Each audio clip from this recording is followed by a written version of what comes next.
Undefeated and high-scoring, the Orlando Rage attack with passion and abandon. Selfless and committed, it seems this rage will never end. Leader Jeff Brohm wills his explosive offense to the end zone, leading the league in scoring. Last week, a gritty and courageous Brohm hung in and delivered another TD pass, knowing he was going to get drilled. After surviving one of the most vicious hits ever, Jeff returned looking for more. And that's the way it's gone for this Rage. At the right place, at the right time, someone steps up with a money play. The Orlando Rage is 5-0 and is the class of the league. But tonight, they face their stiffest challenge yet.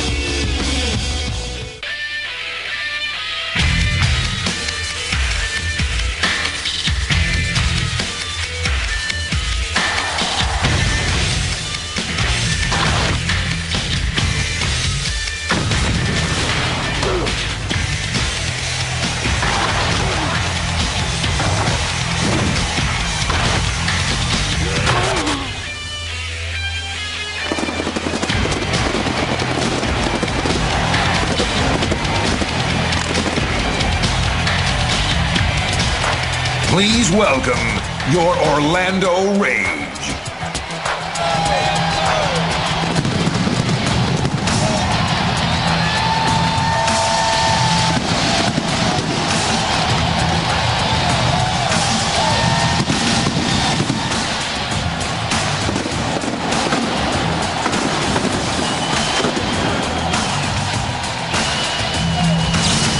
From the Citrus Bowl in Orlando, Florida, Week 6 of the XFL, featuring the 3-2 Las Vegas Outlaws and the undefeated Orlando Rage.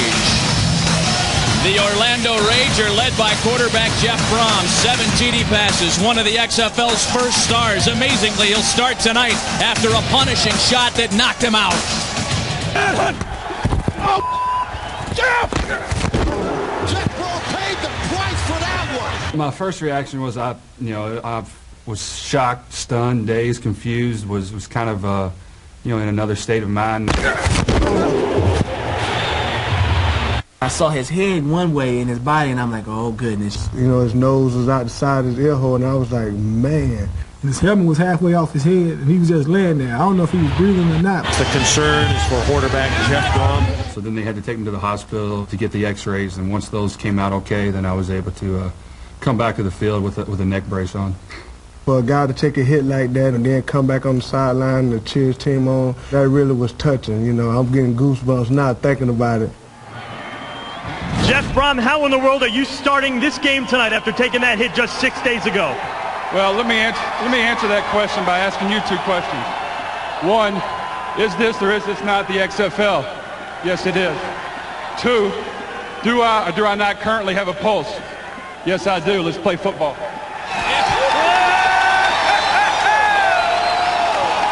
Checking the standings in the Western Division of the XFL. Las Vegas on top of a crowded house at 3-2. Everybody within striking range. A different story in the East, where Orlando is 5-0. Birmingham, New York, and Chicago trail. And welcome again to the Citrus Bowl. Matt Vasgersian along with you. This is indeed a matchup between 2 of the best in the XFL. The Orlando Rage at 5-0, best statistical team offensively in the XFL, yet somehow they feel like they haven't gotten the respect they deserve. Tonight is their opportunity to pay it off in front of a big national television audience. Their job will be made difficult, however, by a stingy Las Vegas defense, and I welcome Jesse Ventura to the telecast. This Vegas defense is pretty legit. This Vegas defense is outstanding. They currently only allow 7 points per game, which is the best in the XFL. But on the flip side, the Orlando Rage offense is scoring over 25 points a game. So we've got the classic battle of a great defense against an extremely good offense. Jeff Brohm is out there to lead that extremely good offense, but a tough front 7 will make it difficult for Brohm as we welcome Mike Adamley to the telecast. The Las Vegas front, the guys in the box, very good team. They are very athletic, Matt, very active. They are always in the attack mode. They lead the XFL in sacks with 20. They blitz on almost every down. They saw that hit that Shante Carver laid on Jeff last week. They're going to bring the heat again tonight. They want to see if Jeff is gun shy or not. But say this about Orlando's quarterback. He's a tough guy. He's resourceful. If you try to lay the big hit on him, he's going to break your heart and scramble for a touchdown like he did in Week 3 to beat New York, New Jersey. Well, regardless of who's in the booth or how many of us there are, moments ago, a tradition in the XFL. To start these games, they start with a scramble for the ball. And moments ago, the scramble went off. It was Scott Cloman scrambling for Orlando. Vegas won the ball with Chris Chikuma, a guy who had not scrambled before tonight. So he's 1-0 in his career as a scrambler, as the Las Vegas team will receive to start the night tonight. Well, those of you who thought we might have sold out a few weeks ago and hit rock bottom were wrong. To help us get there completely, let's check in with Fred Rogan. Some have called it an unprecedented television event. Others have called it a desperate ploy to increase sagging ratings. In any event, XFL founder, chairman, and noted racketeer, noted raconteur, Vince McMahon has ordered a camera into the locker room of the Orlando Rage cheerleaders at halftime to capture the essence of whatever it is they do. Bev, how do you feel about a camera being in your locker room?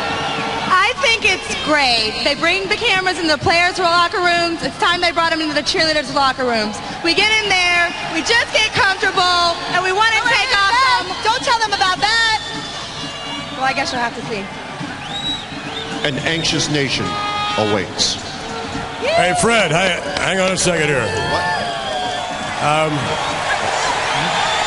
What I would like is, I would like to introduce all of you ladies to the one man that's going to be privileged enough to walk into your locker room with a camera.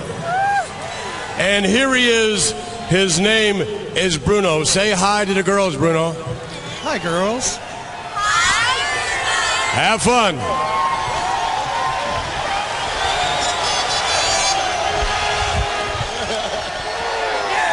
All right, we'll be checking in with Bruno a little later on. For now, it's football as Jay Taylor gets ready to kick for the 5-0 undefeated Orlando Rage. A big crowd in the Citrus Bowl tonight. Orlando is one of the best attendance cities in the XFL, and they are here to witness a dandy tonight in a possible matchup of the big game at the end. Taylor's kick is up in the air. Chris Chikuma's there to receive along with Yo Murphy, the newest Las Vegas Outlaw. Yo Murphy up across the 20 and taken down at the 22. A bit of a quarterback controversy this week as Ryan Clement is back and will make the start after being knocked out in Week 2 of the XFL season. Clement hasn't been able to go. He gets the nod tonight over his backup, Mark Grieve. You know, I got to agree, though, with the head coach. You don't replace a quarterback because he's been hurt. When he's healthy, you get him back in there. Jim Griner said he did not want to use Clement at anything less than about 90-95% after the dislocated shoulder in Week 2, and we've got some early yips. A flag on the first play from scrimmage. Hey, kid. God damn it! Get a huddle! All right. Okay. Here we go. Deuce left, zoom, 97 slant on one. Right?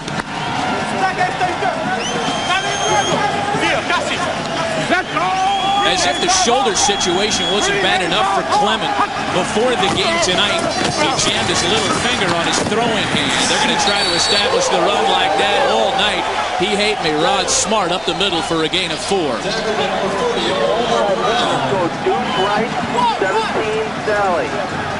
Here we go. Deuce right, 17 Sally on one. Right.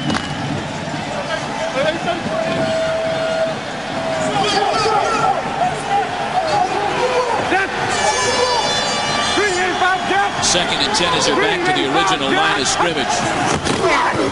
The hand again to Rod Smart up the middle for a few more this time before he's met head on by James Burgess and Omar Brown. Rod Smart's been getting the gears going of late. Look at how well he's gone after starting slow, just 92 yards in the first Well, that also may be attributed to the loss of Ryan Clement at quarterback, because you lose your starting quarterback, you're going to have to switch to the running game a little more, right, Mike? Jim Griner said the more reps we give Rod Smart, the better our chances of winning a football game are. And he's right about that. 122 yards last week in that loss to Chicago. Third and short for the Outlaws.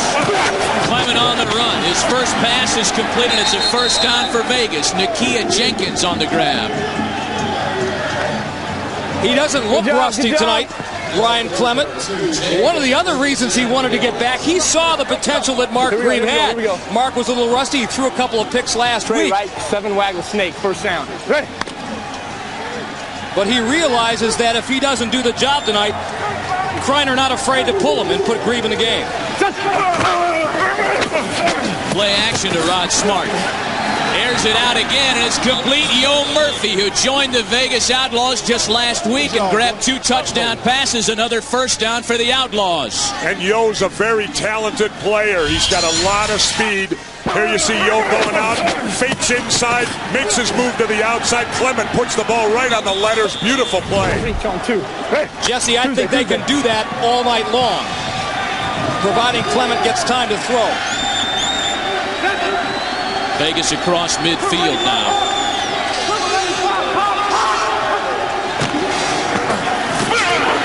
And a Rod Smart, and not a lot there as Patrice Alexander's here to get him. Patrice Alexander is one of the XFL's good guys. This is a guy, folks, that sends money home to his mom in Galveston, Texas after each win. And you know that not only are they the winningest team in the league, but they're the richest team in the league. That's smart, too, because moms don't spend money usually. I wonder if he's on an allowance like Delio Burks. Tampa. Oh, we had to call a timeout. Clement saw something he didn't like. Vegas driving the ball effectively to get us going. We're underway in Orlando. Scoreless. Solo right short, 17 south. Solo right block.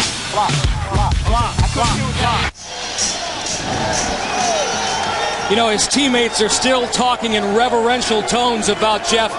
It really galvanized his team even more when they saw their leader take a hit like that and come back and play. About as clean a hit as you're ever going to see. And yeah, he's not only here, but he's smiling and he's ready to go tonight. Another flag as there was movement on the line. Looked like Mark Campbell was jumpy for Orlando. Contact by the defense, number 97. You know what's interesting about this? Second down. Orlando's been called for just 9 penalties this season, and here they get one already. It could be a bad sign for the unbeaten Rage. 9 offensive penalties. They are the least penalized team in the league. 6th play of the drive for Las Vegas. Rod Smart, no love. Patrice Alexander trying to send more money home to Mom.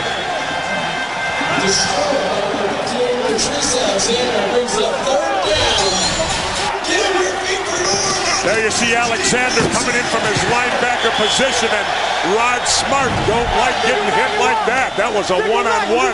They're not up about 50 pounds difference there. They're not the biggest linebacking core in the world, but they are tough and active. Clement trying to buy some time, looking to air it out. He ends up throwing it away. Actually has a receiver.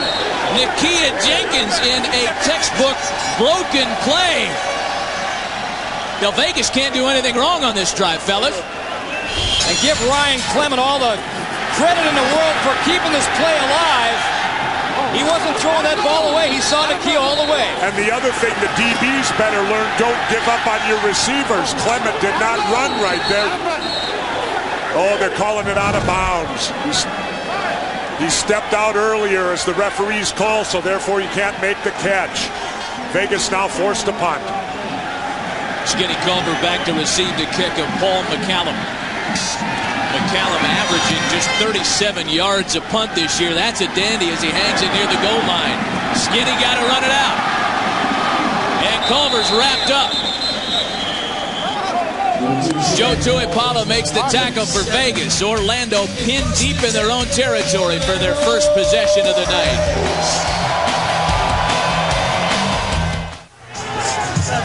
Vegas running back Rod Smart entered play as the XFL's #3 rusher. Raised in the projects and through education and football, he's turned his life around. This is it right here. It's Washington Park, the ghetto. You know, by growing up in the projects, all the bad stuff around you, you grow to feel that you don't want that in life. By playing ball in high school, it showed me that I can go off to college somewhere different and get a college degree, play ball, and better my life. My baby. If I didn't go off to college, I'd probably be around here selling drugs or maybe in jail or maybe dead. You never know. These things I overcame made me who I am today, made me stronger in life too. Rod Smart is from nearby Lakeland, Florida, playing in front of a lot of friends and family tonight. He received a large packet of tickets and found out he didn't even have enough, so he went to an ATM machine and bought some more. How many variations on the "He Hate Me" slogan can we see in a football game? First play from scrimmage for Orlando is a handoff to their leading rusher, Derek Clark. Vegas said he coughed it up, and he did. Vegas takes over inside the 10. First big break of the game goes to the Outlaws. Big Antonio Edwards, the criminal justice major from Valdosta State, whose wife is a DA. The man who made the hit, Joe Tuipala. Hey, Kurt! That's what I'm talking about, baby! Las Vegas, by the way, has the best turnover ratio in the XFL. They've coughed it up only 4 times and now 15 takeaways. Well, this is really getting to the point where it's a must-win for Las Vegas. You know, they're tied at the top of their division in the West, but they don't dare lose another game. Just got hit from the side. Yeah. Got it. 385 Hawk. So Vegas takes over inside the red zone. That's Nakia Jenkins in motion. Pitch back to Rod Smart, trying to get around the corner. Nothing doing. He's met on the end by Reggie Doster.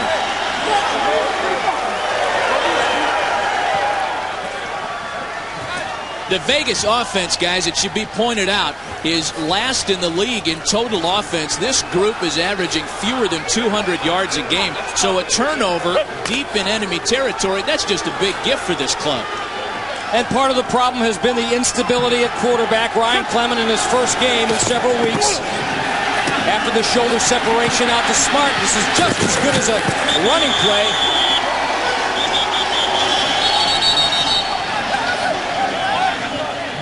Antonio, you recovered the fumble. Are you sending a message to the Rage on this very first series?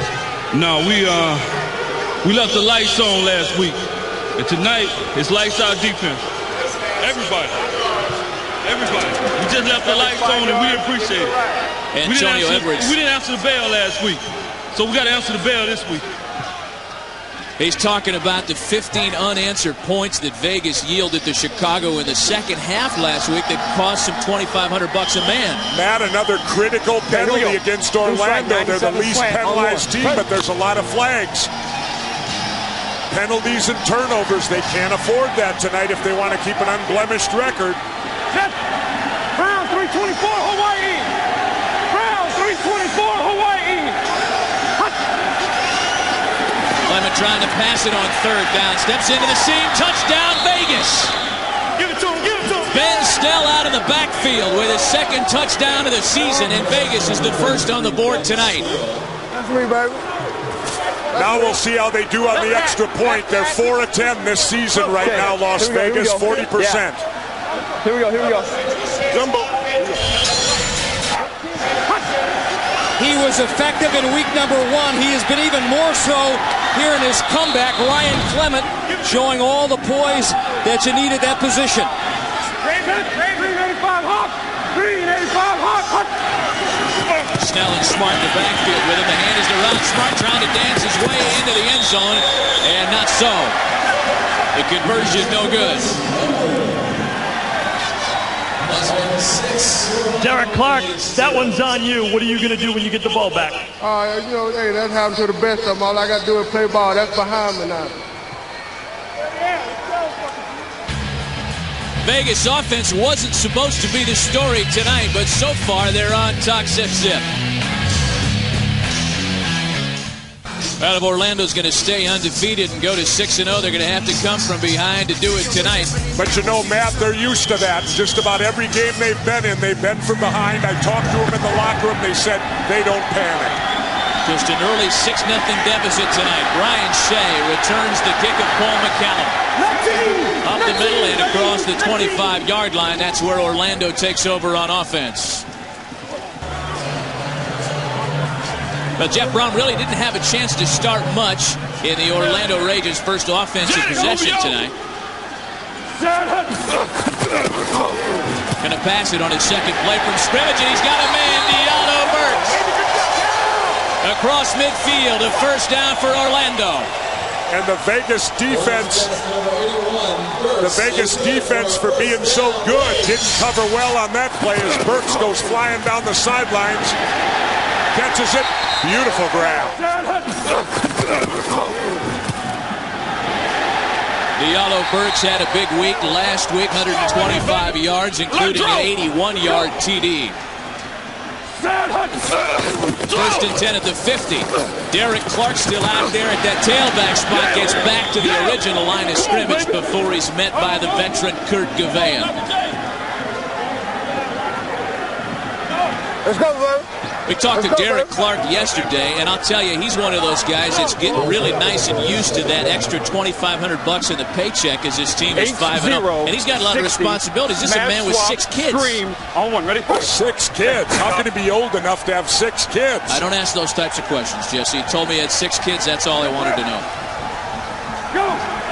Clark's a good one. Orlando's leading rusher. Mario Bailey was the man out of the blast. Look out! Down goes Brohm. Sandwiched by Antonio Edwards. It's not just the front 7, Matt. It's really the front 4 for the Las Vegas Outlaws. Antonio Edwards, just one of them. The strong suit of the Orlando Rage, their offensive line, and they got beat on that one. Well, might credit the DBs, too. Good pass coverage. Nobody open for Brohm. He had to eat the football. Antonio Edwards now with 5 sacks, tying Kelvin Kinney, his teammate, on the other end of that line for the XFL lead. Running out of time on the play clock. They just get it off. Brohm out of the shotgun. Look out. Fumble. This is Kelvin Kinney and coughs up the football. Y'all ain't seen nothing like this, baby.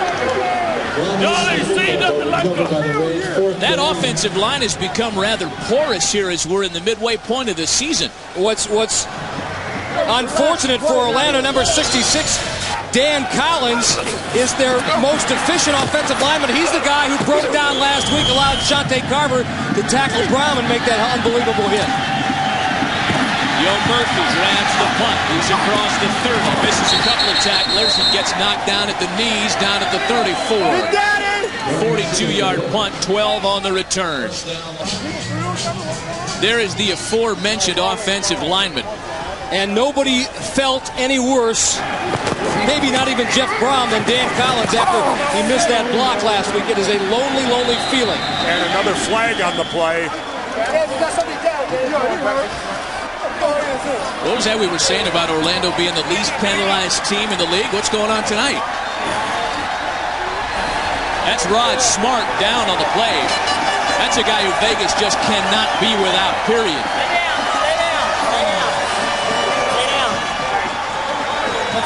Hit your head? No. What? My knee. Your knee? Your right or your left knee? Right. Right knee. Just lay down flat. Tell me what happened. Did you twist it? Did somebody hit it? It was planted when he hit it. It was planted and they hit it? Did you hear or feel anything unusual? But Rod Smart's got a lot of family here, as we mentioned, from Lakeland. You never want to go down, especially on a night like tonight. There you see Smart. He plants that leg, and right there he gets hit with the leg planted. Undercut by number 40, Omar Brown, the Rage free safety. You're right, Matt. Did you get hit with a helmet or something? I think his shoulder hit. It was planted. Okay. This is the one offensive performer they can ill afford to lose. Chris Jakuma, his backup, number 22. Serviceable, but he's no Rod Smart. Well, Vegas attends to their tailback. We'll be right back.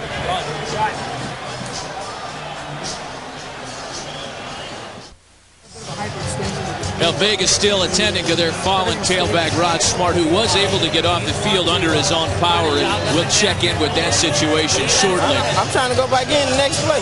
Great action in Memphis tonight, courtesy of Bush Beer. Moments ago, here's how they called it. Good pitch to Avery. Avery doesn't need much room. Avery at the 10. John Avery at the 5. John Avery, touchdown. Chicago. 25-yard TD run by John Avery. That's a good matchup there as Chicago leads Memphis 7-6. And that's a good sign, seeing Rod Smart run under his own power. He's going to be back in, no doubt about it. They without him for now. 5 minutes left in the first. Oh, he's got his man Clement downfield. Yo, Murphy! What a difference this guy has made in the passing attack of the Las Vegas Outlaws. And this is the matchup, a gain of 33 yards. They were looking for the Outlaws. Go against Kelly Malvo, number 23 of the Rage, against Yo Murphy. And what made this play work, Mike, was a great pump fake by Clement. He froze the DBs. Here you see Yo going out. He's going to fake outside on a short pass. Then he's going deep. There was the pump fake. The DBs bit. Wide open. Big first down. Hand off to Chris Jakuma. Smart's backup, but he's up ahead for a couple of yards up the middle. All right, here's the word on Rod Smart. Hyperextended his knee just a bit. As you can see, he is up and he is ready, and he'll be back in the game. Good news for Vegas. You better believe it. Penalty flag against Vegas. And they, you know, they're keeping up the form. Las Vegas, the most penalized team in the XFL. Captain, you want him back 15? 15, big one. Where's your into the run? Where's your flag? Where's your back here? Yeah, you know. Into the run, go to the spot. Or the previous spot because it occurred behind. Push him back, way back. Number 79 of the offense. Penalties 15 yards. Repeat first down. Pat Kesey's a guy who had the flu this week and missed practice, but that's no excuse to chop block. Come here. Trey Wright King, 17 Sally. You guys can handle that, right? Here we go. Trey Wright King, 17 Sally on one. 25 penalty yards on this drive alone against Vegas as Rod Smart is checked back into the ballgame. So first and long now for the Outlaws. Let's go right back to Rod Smart. Why the heck not? Tripped up at the line by Mark Campbell. I think that's a good call. You know, Rod Smart dinged up, get him the ball right away, test the knee, it looks solid. He looks ready to play the rest of the game. Just 5'9", 185 pounds. I tell you what, he's really put together well. He's wide drive on one. This is a guy who carries the ball 16 to 20 times a game, and he takes a pounding, but he's bigger than you, Mike. Yeah. A lot of guys are. You are. Matt is. Still second and long for Vegas. Look out for Alexander. He's got to air it out, and it's just overthrown looking for Corey Nelson. Boy, he had James Burgess, the former state high school wrestling champ, up in his face.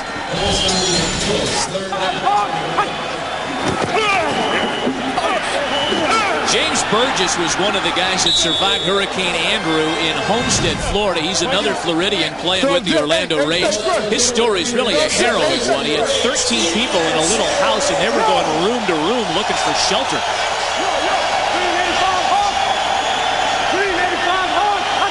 He's got Vegas backs running for shelter tonight. Look out, Ryan Clement. Get out of the way. Down goes Ryan Clement. Big Bill Duff.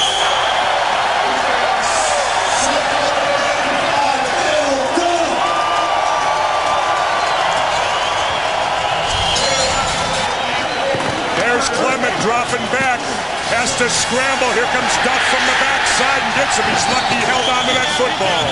Just flat out beat his man. Punt needs to get to the 30-yard line to be a live ball. Paul McCallum and the Vegas kicking team onto the field. Well live is Skinny Culver's there to receive at his own 12-yard line. Skinny legs and all. dances back up to the 25. That's where Orlando takes over on offense. You know, the Orlando Rage script their first 10 plays.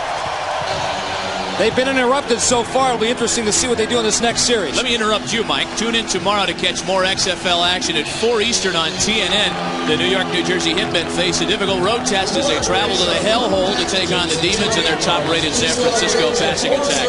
And at 7 Eastern on UPN, it's a battle of two of the best QBs in the XFL. Tommy Maddox in the Xtreme. Visit Casey Weldon in the Bulls. Michael Black's in the ballgame now. And tailback Michael Black around the end across the 30.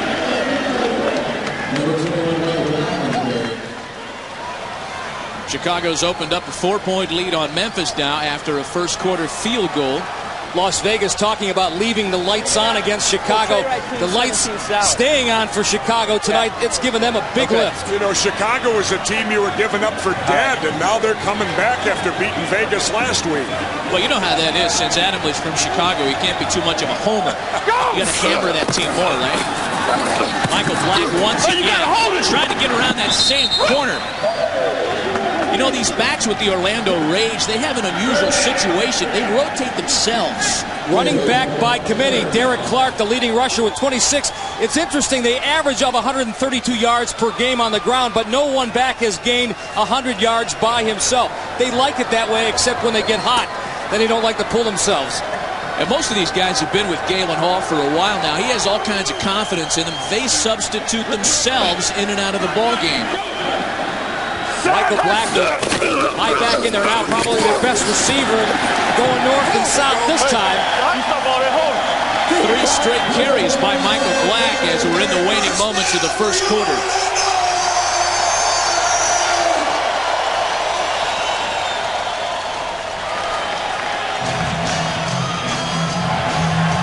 Here we go, 1-15 alert on one. Ready?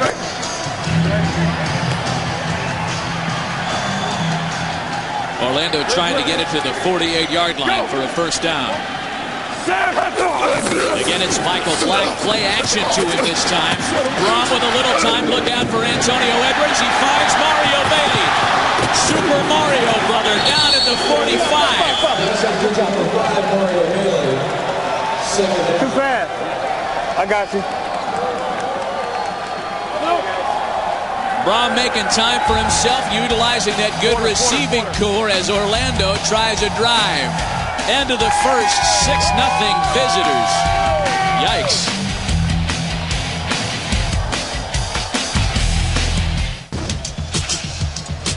All right, guys, remember, in what is just nothing more than an unqualified admission of selling out, we will be going live inside the Orlando Rage cheerleaders locker room at halftime. So we got that going for us. Now, Mike, are you mic'd up? Are you heading in there? Not me. I drew the short straw. I don't Did you? We'll find out who's going in there a little later on. Jeff Brohm and the Orlando Rage trying to get something done offensively. The league's most potent offense, averaging over 300 yards a game. They were shut down in the first quarter. All right now. Number 21, Michael Black on the carry. First down for your Orlando Rage. Well, there's a reason they were shut down. The Las Vegas defense that bends but doesn't break very often. Again, I said at the top of the show, allowing only 7 points a ball game. Here it comes right here. The Vegas defense did not allow an offensive touchdown until week 3 of the season.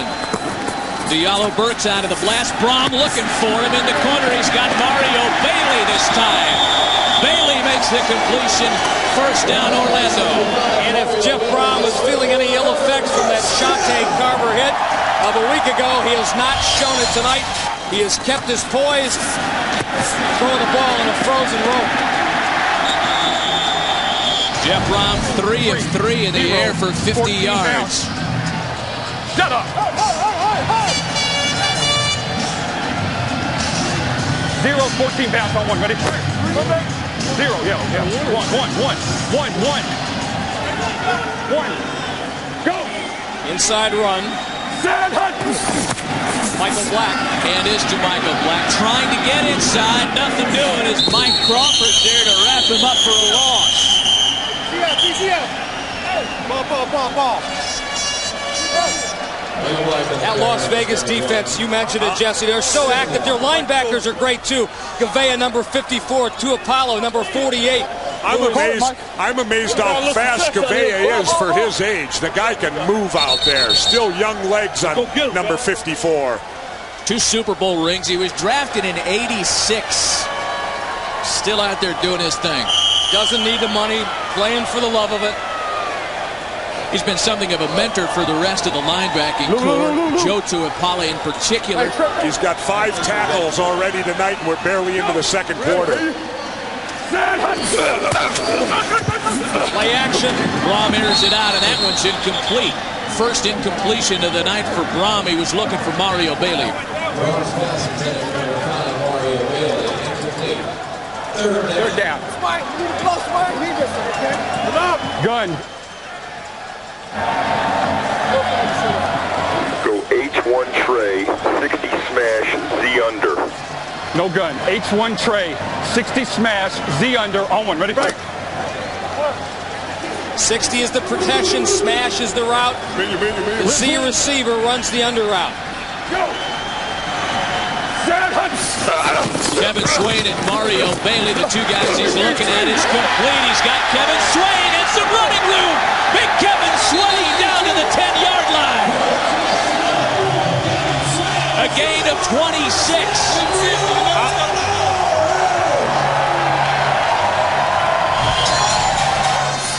Mike Adamle made the call, and they executed it perfectly. There's the under route right there. Brohm puts it on the money. Big gain, and Orlando's threatening at the 10. Kevin Swain, the Z receiver. 39 angle, all one. Ready? Brohm has lots of big physical targets to go to. Swain, one of them at 6'2", likes to put a body on him. Brohm looking to air it out again in the corner. Incomplete. Diallo Burks was covered by Hurley Tarver, and there was a little contact there. Burks is crying foul.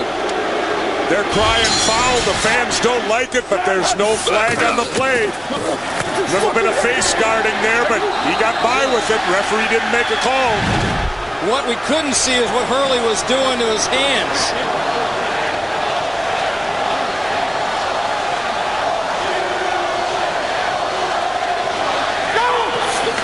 Orlando's been very good inside the red zone all year long, as they are here. 12 opportunities in the red zone through 5 weeks, and it's resulted in 2 TDs, 2 field goals rather, and 9 TDs. They've only missed once in a scoring opportunity in there. That is the formula for winning teams. Red zone offense and success down there. But again, let's talk defense. The Vegas defense doesn't allow scores in the red zone. They don't let you get into the end zone.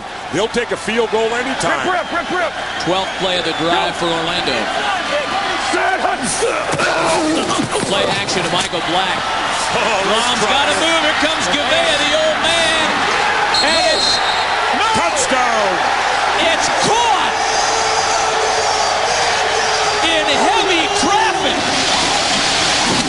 Vince Merrill, the tight end, who was just added to the roster this week. You got to be kidding me with that play. And Jeff Brohm is the guy who made this play. He was in huge trouble. Kurt Gavea coming on the blitz. Brohm kept it alive. And an unbelievable catch. Well, we got a record that could be broken here. Opponents have not converted a point after against Las Vegas. There's Brohm going back. The rush is on. He's running for his life. Throws it. Look at this catch. He got it. All he has to have, 1 foot in bounds. In that case, knee in bounds. Vegas takes a timeout to maybe let some of the smoke clear the air after the local pyrotechnics. Let's take another look at the score. Gavea bearing down on Brohm. Way to stay with it, Jeff. Hey, that's the guy from Cleveland Muni with the drum. He's now here in Orlando.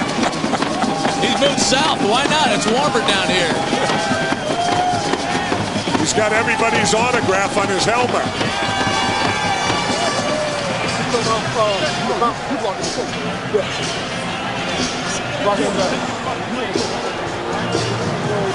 Action in Chicago where Memphis and the Enforcers are taking on one another, courtesy of Bush Beer. Two good running backs have matched up in that one, Rashawn Salam and John Avery. Moments ago, here's how they called it. Yeah, Rookie middle looking to throw. Uh-oh. Got the great arm. Complete. Touchdown. Charles Jordan with a touchdown. Well, Jim Druckenmiller and the Maniacs are going to the air game because Rashawn Salam's been removed due to injury, and Memphis now leads Chicago 12-10. Here's the extra point try. Some negotiation. One official saying he's in, another saying he's not. And there's a flag. We got a flag laying in the back of the end zone. Get back. Right. 20 men on white. Okay, 20 men on white. Yeah, he was it. 12 men on defense. Well, the point is good. You know what, Matt? Maybe that's why they've stopped everybody on the extra point. You get that extra guy out there, that's an advantage. Yeah, you know, it's not bad work if you can get it. Very uncharacteristic for that man's defense, Jim Schreiner. We got a ball game in Orlando, 7-6 Rage.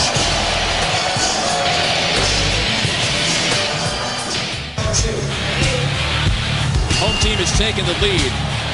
Get in my belly.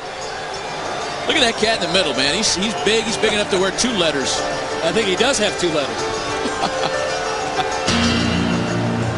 Remember, we'll be taking inside the Orlando Rage cheerleaders locker room at halftime. There's the lucky guy right there.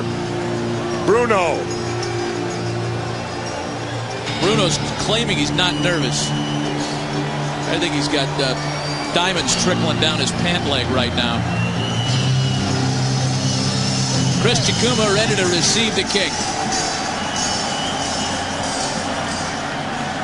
Back there with Yo Murphy.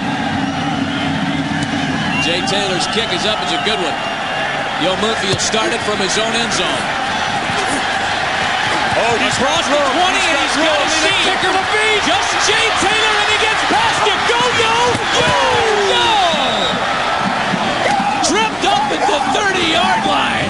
Jimmy Clements, number 54, with a game-saving or a touchdown-saving tackle there. You know, why is it, Mike, those kickers can never make tackles? Some can, but you're right, most of them can't. Although he did force the guy to change direction a little bit. Yes, he did. He slowed him up just temporarily enough, and an ankle tackle right there saved the touchdown. Look at Yo. I'll tell you, what a pickup for the Outlaws. He's the big game guy that they thought they needed. A huge acquisition last week. Ryan Clement, the offense, back on the field. Over the middle, he had a couple of men open, incomplete, but a flag on the play. Intended for Mike Furry. Clement on the ground. He's playing with a dislocated pinky finger in his left hand, his non-throwing hand. Got it out here and staying in the pocket. Every time he gets hit up top, you think about those shoulder separations he's gone through twice now in his career. Offense. Receiver number 7 was covered. But remember the standard XFL rule, if you have a heartbeat, you're playing. These are 2 quarterbacks, Brohm and Clement, who have been just brutalized this year, and both of them by the same guy. Yeah. Shante Carver in Memphis, he's got a vendetta. Penalty marches him back 5 yards. Rod Smart. Nothing doing. You know, we told you that Patrice Alexander uses extra money to send it home. Clement has an extra money thing going too. After this is all done, and the reason that I'm so happy about making this kind of money is I want to go to law school, and you know, this is pretty much my vehicle to pay for that. So hopefully down the line, you know, if you ever need a personal injury attorney, I'll be an ambulance chaser. I got a question for you guys. What would Just get so him, we need, Mike, another lawyer. Well, what would get him booed more, being a visiting quarterback in the XFL or a lawyer? Yeah, exactly. Pass is incomplete. Maybe that's why that rush is coming at him so hard. They saw that promo. Another update from Memphis. Chicago on top, 17-12. Drive. Trey Wright, 58 drive. Trey Wright, 58 drive on one. I told you what he did to me over there.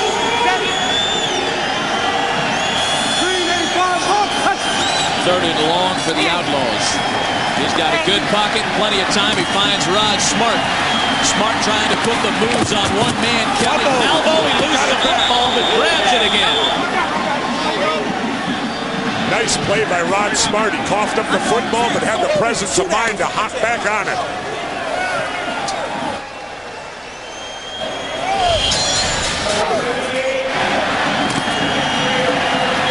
There's Rod putting the moves on right there. Coughs it up right there, but there it is. He pulls it back in. Field goal attempt coming up, Matt. A 41-yard attempt for Paul McCallum. His longest this year has been 47. Kick is up. He's got plenty of leg on it, and it's good. 41-yarder for Paul McCallum, and Vegas goes back on top. To the middle, and we got that. We got the midway through the second. Vegas by 2. Corner was getting underneath a little bit. Okay, but I think you have him if you lead him away to the back of the end zone. Okay. So nice job on the back. Hey, we're one-on-one. We almost. Hi, I'm Missy, an Orlando Rage cheerleader. I'm a model, actress, and bartender here in Orlando. Even though I may look like the girl next door, I like modeling bathing suits and lingerie. I love the camera, and the camera loves me. And I'm looking forward to bringing you into our locker room where you can see what goes on behind the scenes. You watch yourself, Missy. Mike, Jesse? I never do it next to a girl next door like that. No Shaking comment. your head. No comment. Paul McCallum kicks to start things here with 7:37 left in the second quarter. Brian Shea, the Little Emporia State man. I'm with Tampa Bay Buck Warren Sapp here in the XFL. It's open season on the quarterback. You're kind of lead, huh? Not a bad rule, is it? You saw what happened to Jeff Brohm last week. What do you think of that hit? I just think he'd get up. You said before you probably couldn't hang in this league. Were you kidding around with me or what? I was just going to bring that rule over to my league with no roughing the quarterback. Warren Sapp in the house, one of the most popular athletes in this state. By the way, Matt, we need to clarify something. Mike was brought into the booth to comment on the cheerleader. Play action, Brohm looking deep. He's only got one man, and he makes the grab. Kevin Swain in double coverage. I'm not so sure he was going for Swain. A 38-yard pass play. Looked like Kevin Scott and Corey Blackwell. The Vegas defenders had a better line on that ball.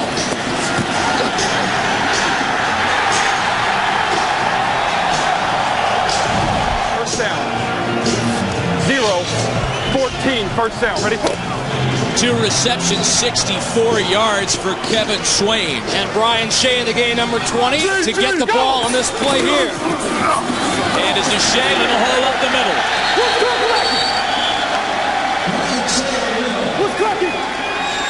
Great high school and collegiate wrestler, great quickness. You can see how fast he got through the hole there. You know, when Brian Shea left Division II Emporia State as a senior, he left as the all-time collegiate rushing leader. His last 3 seasons there, he rushed for 1 more yard than Ricky Williams did during his 4-year career. The problem is it came in Division II. Some people didn't even notice. Go! Play action. Look out. Look out. He's got Mike Crawford coming. Incomplete. Batted down by Brandon Sanders, and a flag on the play. And they're going to get Sanders for interference coming over the top a little too early on that, I think. Officials are meeting. I like that. I like it, the teeth. I like it, teeth. Hey! Hey! Hey! All right, hey! Hey, you the same dude. You the same dude. How much they pay you? How much they pay you? You the same dude. Be careful, B-Mac. They're going to get you again. What?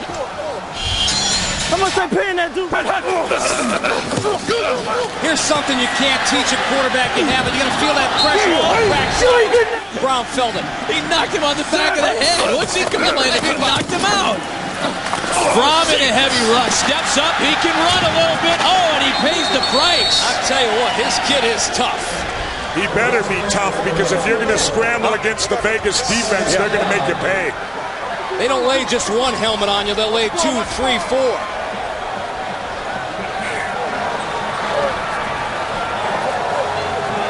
We're going first down. 0-14, first down. Ready? They're going to go to Shea again. Calling Brian's number.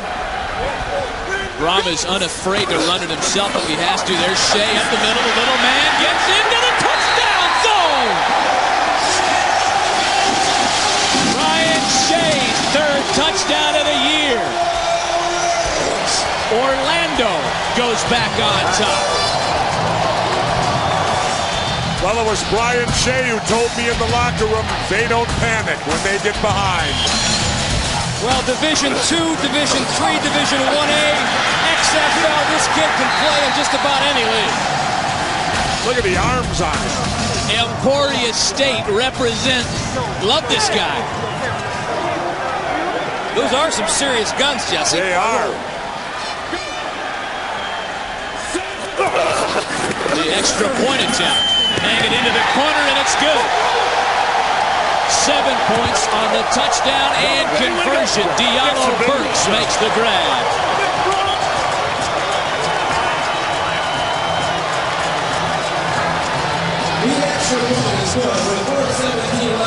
The big guys have to prove they can't play. The little guys have to prove they can.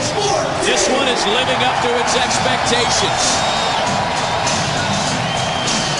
The Rage trying to stay undefeated. Vegas trying to knock him back down to earth and stay on top in the Western Division. Little fade pattern to the corner, perfect timing, and you got an extra point. Oh, you got that little Dennis Eckersley fist going. You talk about a guy who's got to prove it. You seem to be proving it each week. You make big plays out there. Yeah, that's the name of the game, make plays. Offensive line's doing a great job, trying to go 6-0.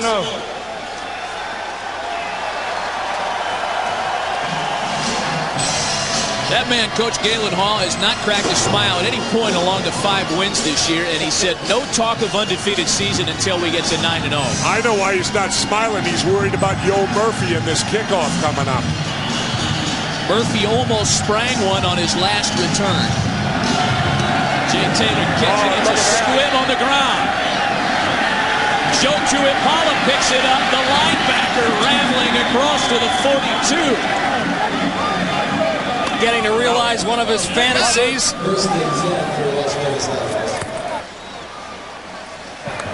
But Brandon Sanders is still chapped about a rough series. A penalty call, and then he gets burned on the extra point play. Mike, I got to ask you, I mean, is it worth it to fear that deep back to give him position out at the 42-yard line, field position like that? If you don't believe in your special teams, yeah. Green 85 hard. Mike Furry, the man in motion, play action to Chris Chikuma.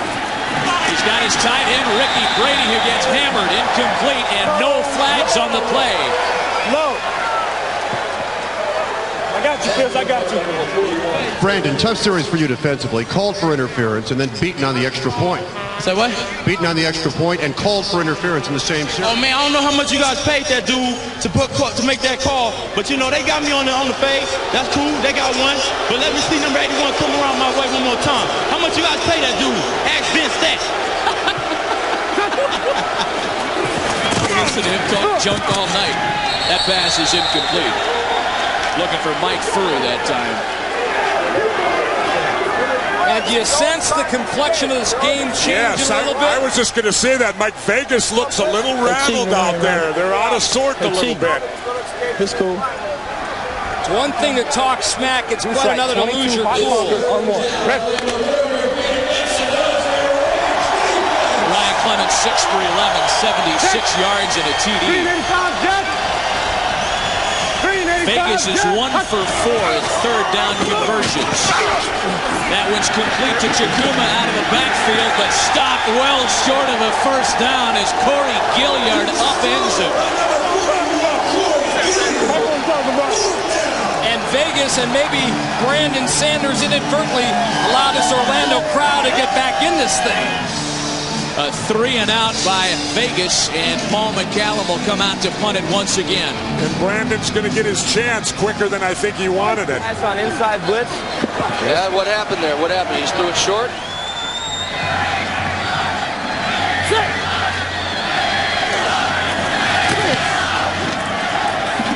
Skinny Culver back to field to punt, back to his 5-yard line. Cut down at the 12. Oh, there's our hero, fellas. He's got that blank stare in his eye. He knows it's getting closer. That's Bruno, who's heading into the Orlando Rage cheerleaders locker room. Is he going to keep the helmet and face mask on when he goes in there? He might have to. We might advise him. They're throwing fists around. They're dancing quick. Yikes.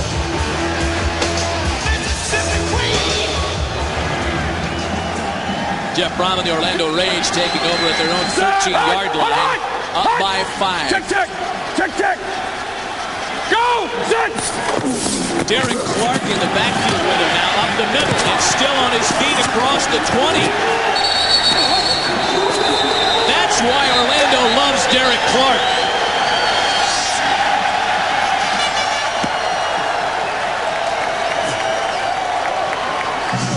Clark's run takes us to the 2-minute warning. The tide has turned, Orlando on top. Inside of 2 minutes here in the first half in Orlando. The Rage on top of the Las Vegas Outlaws, 14-9. That's Michael Black once again for the second straight call. He's across the 30. Check that, Derek Clark for the second straight call. Just when that Las Vegas defense gets set for a Brian Shea, they bring in a different running back, a different style of running back, Derek Clark.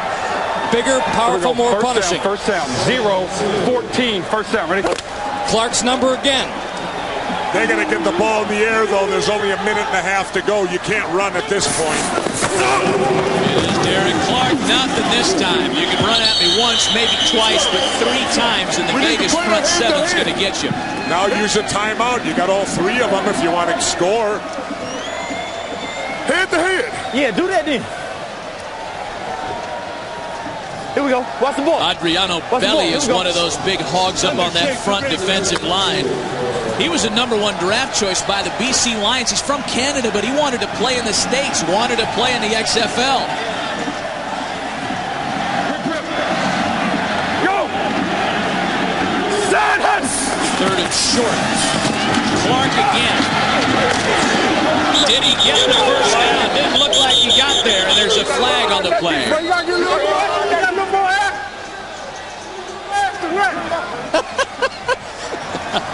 Holding against them. You know, obviously Orlando content with running the clock out here.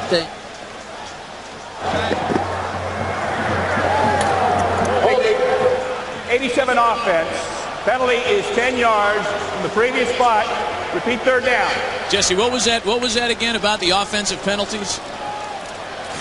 They've shot themselves in the foot. They have. They've been penalized more this game. Timeout. I don't see anybody that recognized. Guy 35 called it. Now, Galen Hall makes a pretty good point because he's speaking of Vegas, of course, called a timeout and the refs didn't recognize it. Like the referee says, we've got to acknowledge it. If they didn't acknowledge it, it's not a timeout. You can call it all you want. A break for Vegas. And they've got a run play on here with Shea. Go! Oh, they're getting another penalty. This is unbelievable. Only 9 offensive penalties all year. No false starts since game 1. That was the very first one. Yikes. I know. Offense. Penalties 5 yards. Down remains 3. Galen's going to give him a tongue lesson at halftime. Well, let me tell you, I mean, all the momentum that had changed in favor of Orlando has died. 35-second clock. There's going to be about 3 or 4 seconds left. You just got to get it off somehow. Now 3rd and long for the Rage. It's Brian Shea back in the ballgame. They are indeed to run, and content rather, to run the clock down. Get out the way! But those penalties cost him a lot of good field position and may leave a little bit of room for Vegas to at least kick a field goal. And let's remember this is Vegas's last time out, so they can't stop it again. They used 2 up real early in this half.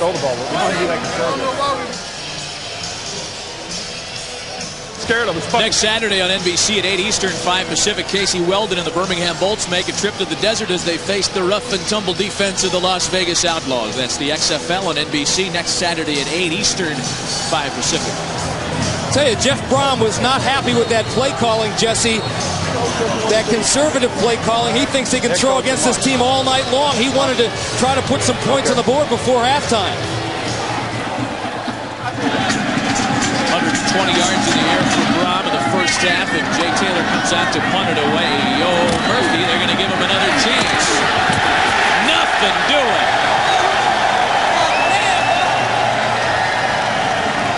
A 48-yard punt and no return. That's right. Zip on the return.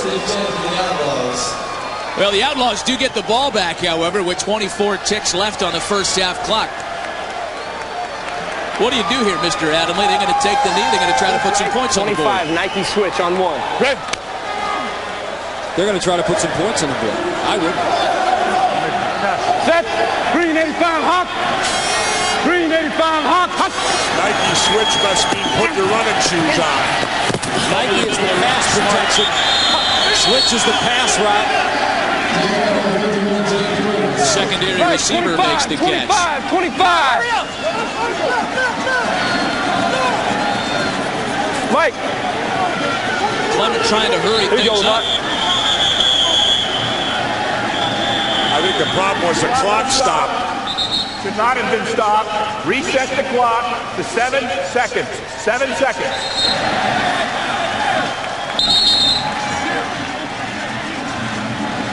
Hey, Nike. Oh, you want? Let it run out. Huh? Yeah, I'm right behind you. Let it run out. Huh? Coach, let it run out. Taking a knee. Here. Monday. I'm taking a knee. And now Vegas will shut it down. I'm taking a knee. He's trying to tell him he's giving it up. Hey, ref. I'm Come taking on. a knee, all right? He's taking a knee. He's even telling the defense he's taking a knee. Here we go. On one. Set. Purple 85, hawk. Now, Mike, would he dare not do that at that point? Would he dare drop back and throw the bomb after telling him that? Only in his home stadium. Jeff, obviously, post-concussion syndrome is not a problem with you tonight. You're all over the field having a great first half. No, I feel good. And with this defense right here, we've got to make plays, whether it's throwing the ball, running the ball, or me scrambling. So I got to do what I got to do. It looked like in that last series you wanted to go down the field and throw the ball a little. We did, but, we got to do what's called, and we'll go with the flow. Ryan, you were banged and bruised. Physically, how are you feeling? I feel pretty good. We got some things going on out there. We just got to be confident and start giving the things they give us. What about the momentum shift? It seemed like you had it early, and they took it back in the second quarter. Well, they're at home. They got a great crowd. We got to make some big plays, get some turnovers, throw some deep balls, and get the momentum headed our direction.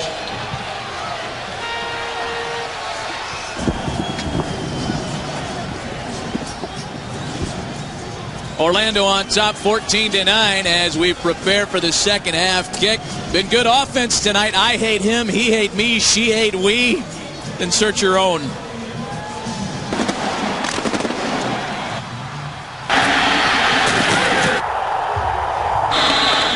Give it to him, yeah!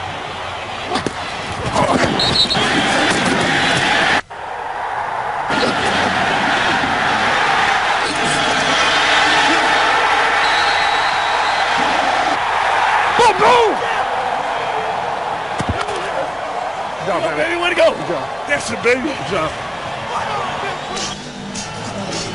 Well, it's been everything that we've talked about so far, guys. A very good offensive unit in the Orlando Rage. They're up against a strong defensive bunch of Las Vegas, and so far the scales tipped slightly in favor of the home team as we check the Miller Genuine Draft first half statistics. Passing yardage, rushing yardage, the total offense, something we expected in favor of the Rage. One of the things that's hurt in Las Vegas, their best cover cornerback, and maybe the best cover cornerback in the league, Corey Blackwell, number 24, has not played tonight. We had not heard of any injury to Corey, but he's undressed and on the sidelines, but they need him desperately. Vegas also needs offense. They did not register a single first down in the second quarter. First half, as every half has been in the XFL so far, full of big hits. This is our 6th installment as to why players wear helmets.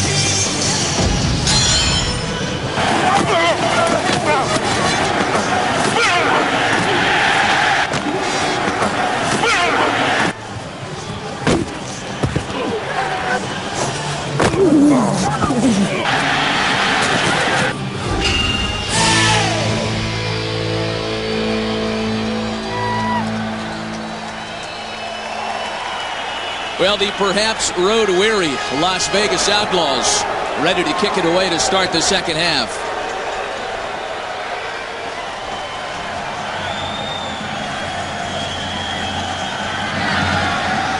Vegas has been on the road for a while. They did not return home to the desert after their game last week in Chicago as Brian Shea fields the kick at the goal line. Cut down at the 21-yard line. A 22-yard gain. Jason Kaiser making the tackle for Las Vegas. Telling defensive series for the Outlaws. Under G, coming forward. 0-17 on one. Ready? Jeff Brohm 6 for 8, 120 yards through the first half. Go! Counter play here to Derek Clark. Clark along the left side, a gain of a couple as he's brought down by a couple of linebackers, Tuipuala and Gavea.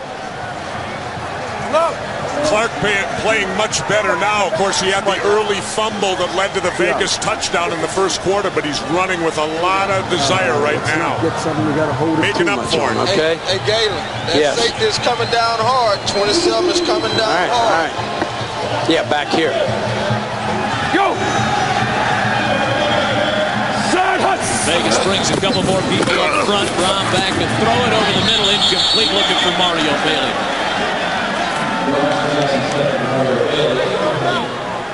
Third and 7. Back up, guys. Pass mark. 160 hooks. Oh, right here. 160 hooks on one. Ready? Check back. Yeah. Everybody's going to run the hook pattern to get just enough for the first down. They need to get into the 32 for a first. All four receivers. Joe Tuipuala got a clean hit on Brohm. A loss of 7 on Joe Tuipuala's 5th sack of the year. There we go.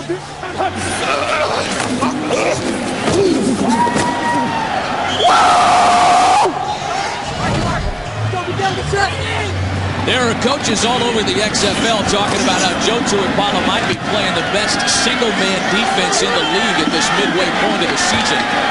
Here's Mike Furry to receive the punt at his 30-yard line. Got to run forward, gets a good block, and gets it up to the 36. A flag on the play.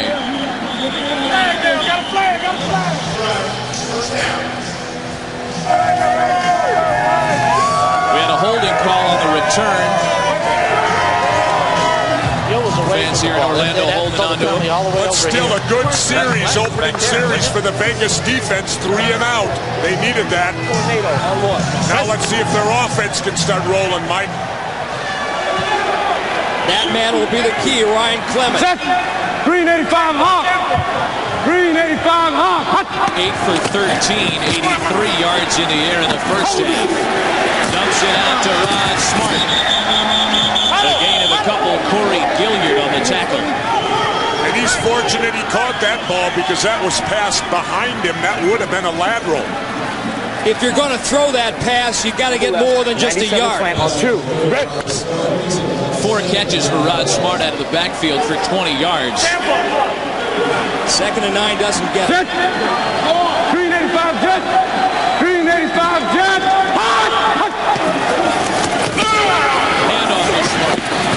You know, there's really nothing tricky about the Vegas offense. If it's firing on all cylinders, get the ball to Rod Smart as much as possible. Roll out. Use trying to get out.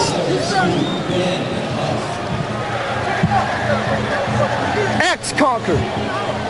Conquered. Here we go. Here we go. Solo right. Solo right. 22 hot conquered. Hot conquered. 22 hot conquered. Vegas has converted only 1 of 5 on 3rd down. Green 85 hawk. No. Clement over the middle, almost picked off. Patrice Alexander almost had a football to send home to his mother. You know, Matt, we talked early on how great the Vegas defense was, but let's give credit to the Orlando defense. They're playing a heck of a game tonight. The Orlando defense really doesn't feel like it gets the respect that it deserves. They allow over 300 yards per game, but they pride themselves on being a team that doesn't give up the big play. 5-0 record would certainly back that up. So Paul McCallum on to kick it for Vegas.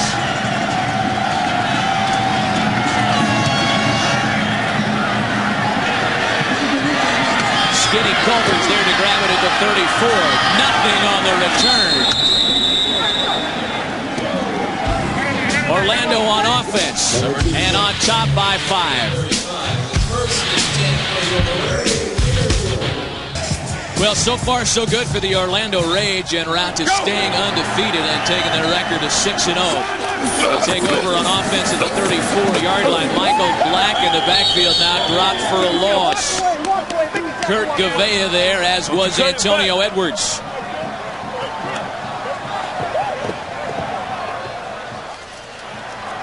Kurt Gavea had been hobbled by a groin injury the past week or so, showing no effects. We got a drop on that?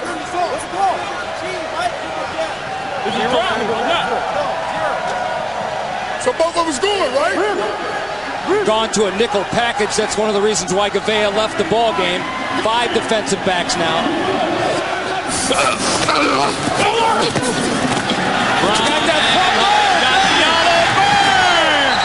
First down, Orlando. Pick 'em. He had Diallo Burks. He had Mario Bailey, but Diallo's a little taller. Jeff Brohm has wanted to do this all night long. Forget the run. I can get these guys all night long. 3-step drop, pump fake, wide open. Man, it's easy when it's like that.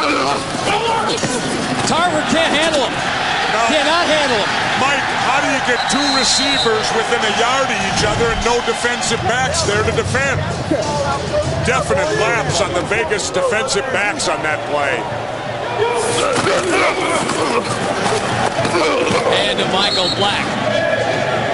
Kurt Gavea back in there makes the tackle for Vegas. And again, if we can find out why Corey Blackwell, Vegas number 24, is on the sideline. He's playing special teams. We've seen him gone in, but again, he might be one of the best cover cornerbacks in the league this season, and he's not in the ball game.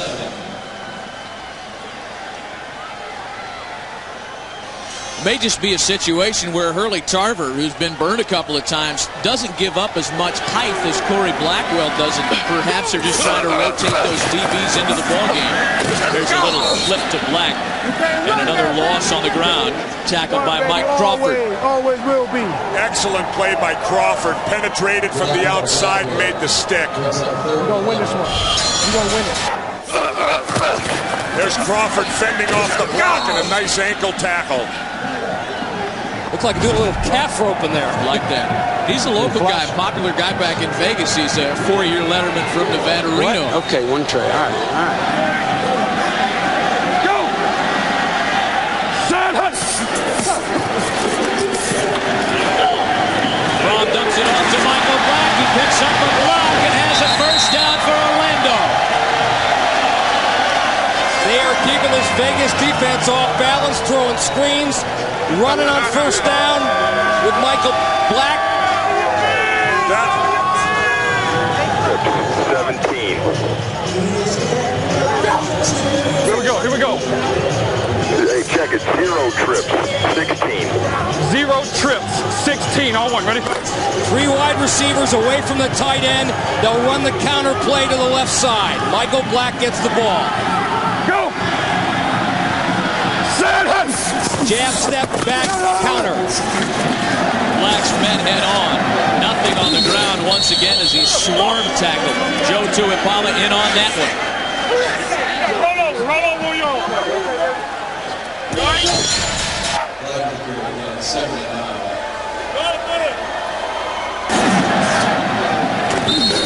Tuipala has been smacking some folks tonight. Entered play as Las Vegas' leading tackler with 25.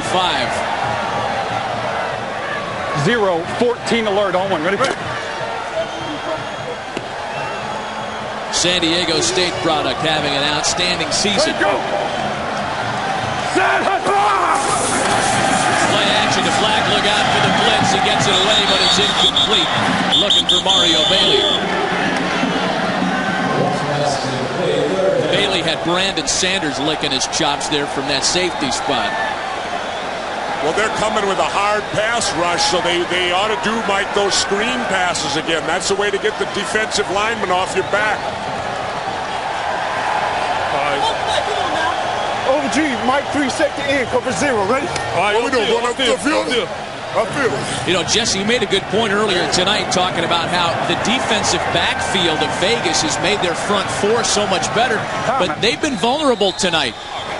Brohm has passed all over them.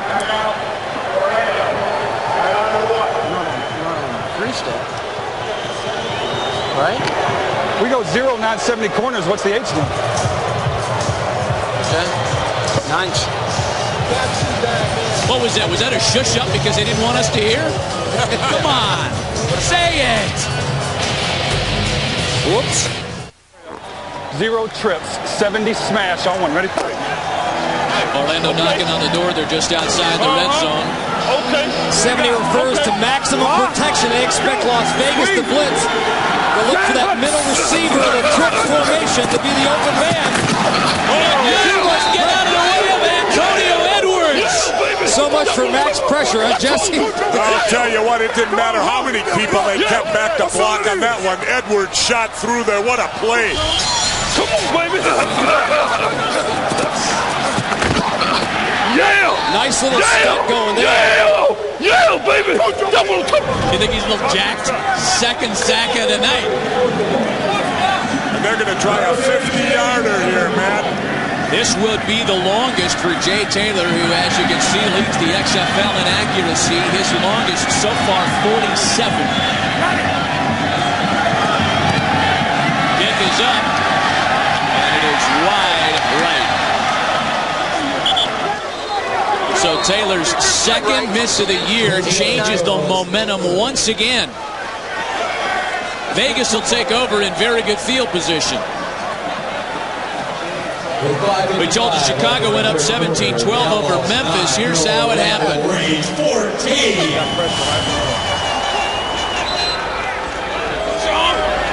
And Chicago responds with a touchdown. Raphael Cooper. Fumble! Get it! Chicago recovers the fumble. Wild goings on between the enforcers and Maniacs. Pass is complete out to Yo Murphy.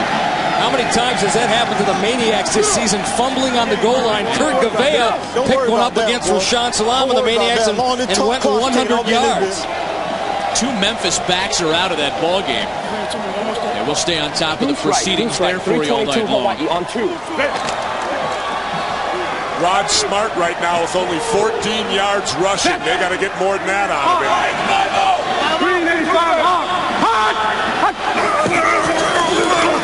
Clement with a 3-step drop, looking for a target, takes a big hit as he airs it out. Yo, Murphy, flag on the play. Kelly Malvo was all over him. That cat can't go on me. That's all day. Regular. Like the man said, that's all day long. He goes into the huddle, he said, they got that little bitty 5'9" quarterback. He can't cover me. Automatic first down at the spot of the foul. But Mike, wouldn't it be better if he said all night? All night, all day, it don't matter. There's the push right there, and another one, and not only once, twice. He bought it off the line of scrimmage. And against a receiver like him, you got to get some kind of press. You got to go up and hit him. For Vegas, it's their first down since the first quarter. Look how much cushion he's got on. Alternating year for Yo Murphy again. Look out! James Roberson gets in and wreaks a little havoc. Ball goes out of bounds. He got really body slammed there. You got to be careful of that shoulder, something you always think about when Clement goes down. You know what, Mike makes a great point. They're playing soft. He should be audible and can throw in quick hitch patterns out there fast. That's officially scored as a sack. Drops Vegas back to the 26. 385 hard. Look out for the blitz. Everybody on. James Burgess, and he gets rid of it to Rod Smart. Across the 20. And I am really impressed with Ryan Clement. Here's a guy, the knock on this guy couldn't take punishment. Happy feet, but he has stayed in the pocket all night long in the face of that James Burgess blitz. Make some noise and get behind your range defense. Now this is a huge third down here for Las Vegas. It converted only 1 of 6.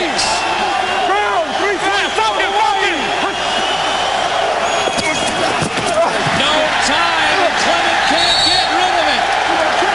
Dropped again by Cedric Clark and built up.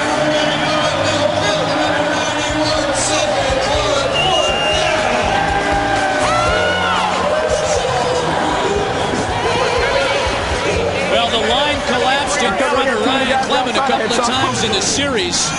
And inside the red zone, they're going to have to settle with a field goal attempt. Paul McCallum will attempt this one from 42 yards out. Kick is up, and McCallum is good once again. McCallum 2 for 2, and we got ourselves a ball game. You're watching the XFL on NBC. 2:44 left in the third quarter at the Citrus Bowl. The Orlando Rage up by just 2 points, trying to stay undefeated at the midway point of the XFL's inaugural season. Brian Shea takes the ball. McCallum kick across the 20. The little man Brian Shea streaking towards midfield, and he's knocked out by the kicker at the 45. We are with New York Yankees starting pitcher Roger Clement, surrounded by his entire relief staff here. Roger, you having a good time tonight? We're having a great time. Now, I noticed you got the whole gang here. The boys are here at spring break, and they had this on the calendar for a long time, so that's why we're here in Orlando. How's spring training going so far? Spring training's going great. We're having a great spring, and everybody's trying to get it ready. What do you think of this atmosphere? This is loud. This is the XFL, man. Rocket taking a night off from spring training down in Fort Lauderdale. For Tampa Bay. Tampa Bay. You know, Tampa, Fort Lauderdale, whatever. Penalty flag. Brohm down the middle, and it's incomplete. Looking for Diallo Perks, and no flag on the play. Yeah, but we got one on the sideline, Matt. We got one right as the play started.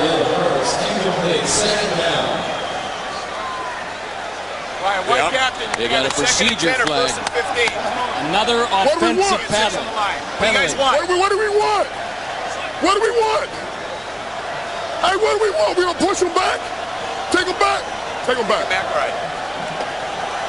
Illegal formation offense, only 6 players on the line of scrimmage. Penalties 5 yards. Previous spot, repeat first down. 6 players on the line of scrimmage on that one for Orlando. Earlier, Vegas tried to stack 12 defensive players in the game. That didn't work either.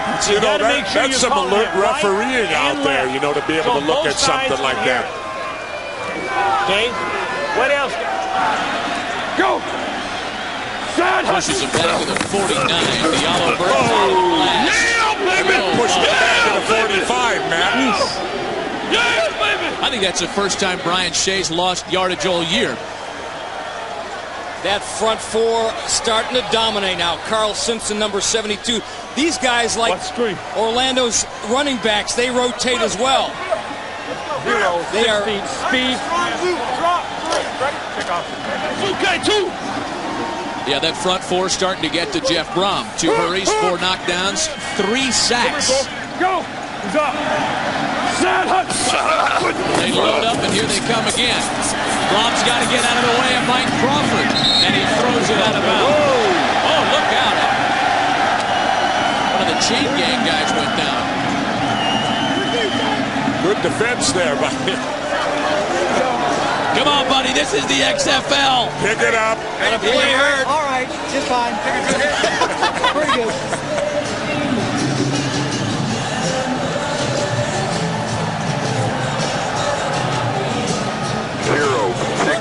Why under?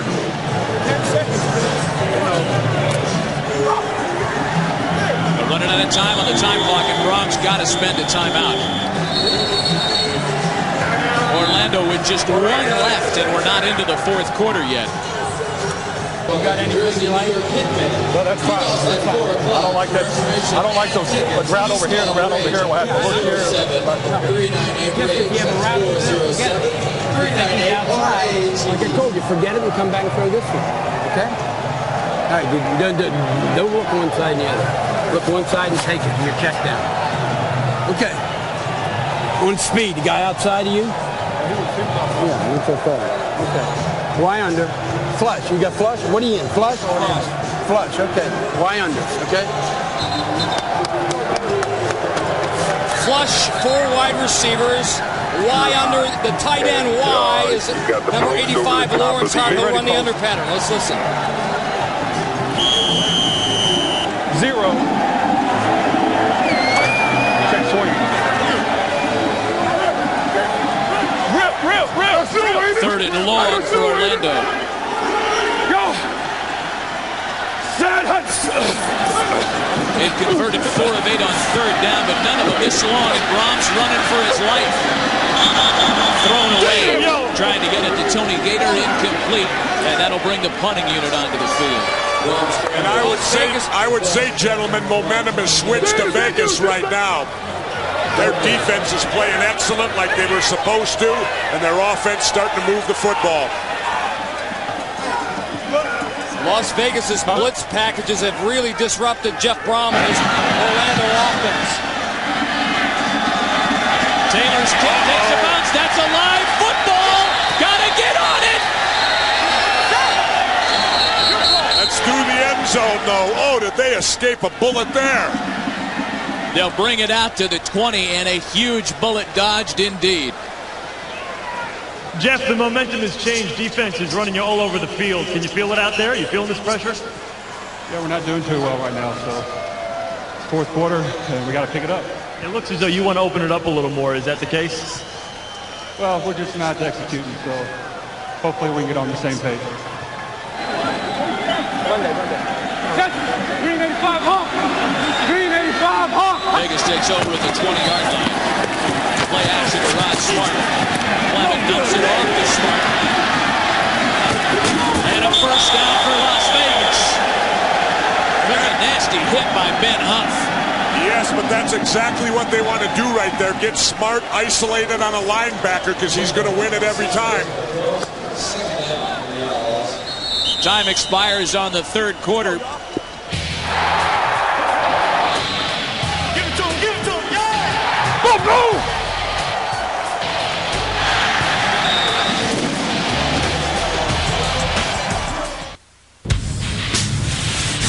This is the XFL on NBC.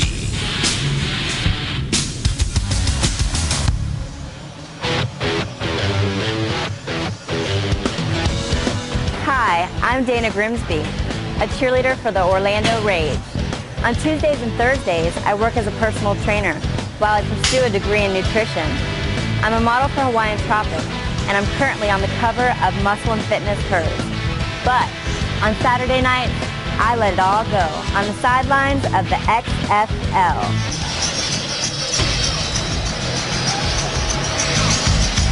There she is, Mike. Just not enough hours in her day to do all those things, huh? And she does look fit. Yes, she does.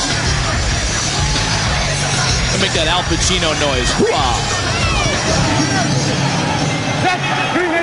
15 minutes left between the Orlando Rage and retaining their undefeated record. They lead by 2 as we start the fourth quarter. Rod Smart still on his feet. He's got a corner down the sideline. Big game, first down Vegas. And a flag on the play, perhaps the late hit. Or a face mask. Get your mask, man. It took Rod a while to get going, but he busted for 32 yards on that play. There is no penalty on the play. First down, Las Vegas.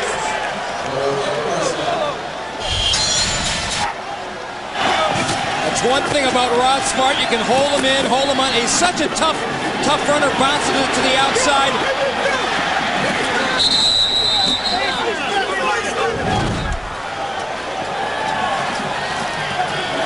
32-yard gain for Rod Smart. That is Las Vegas' longest run from scrimmage this season. Clement to throw it on first down. Up the middle, he's got his tight end, Ricky Brady. Another first down for the Outlaws. On the right edge, double left, 5 reach. Gain of 17 on the play. Here we go. Double left, 5 reach on 1. Ready. 46 yards now for Rod Smart. Most of them on that last big run from scrimmage. And we got a big momentum switch now. It's all in Vegas. Smart again, looking for a hole on the line. Gets around one tackler and turns it into a big gainer. He hate me! He hate me! Oh, they marked him out at about the 3. Boy, he dusted past Corey Gilliard, who came in on the blitz, and then he was off to the races. What he is, man, is probably the best cutback runner in the league. Great balance, vision to feel the pressure from the inside. Let's see if he went out of bounds here. Oh, yeah, he did. Good call. Excellent call by the official. Right foot stepped out of bounds. First and goal. From the 4, here come the Outlaws. Nothing this time. Bill Duff hate him.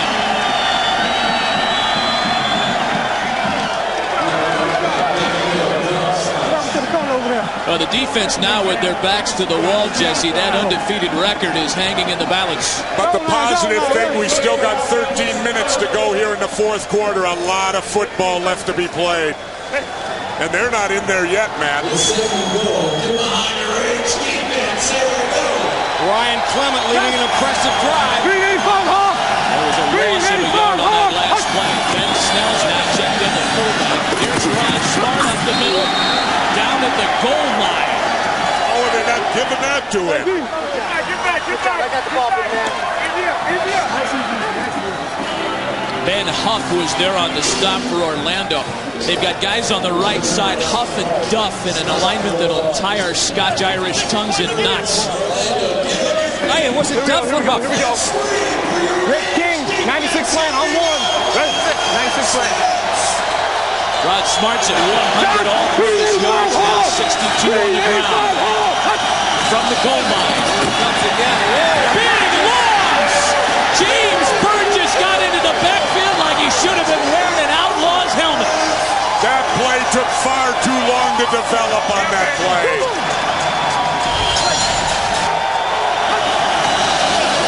So nobody blocks Burgess. He steps right through the hole and just sticks him back at the 5. Huge defensive stop for Orlando, and now Vegas brings the kicking unit out to the field. This will be a 22-yarder for Paul McCallum. He's 2 for 2 tonight. Make it 3 for 3. And the lead. And Vegas goes on top. A good one in Orlando, as the Rage will have to come from behind to stay undefeated.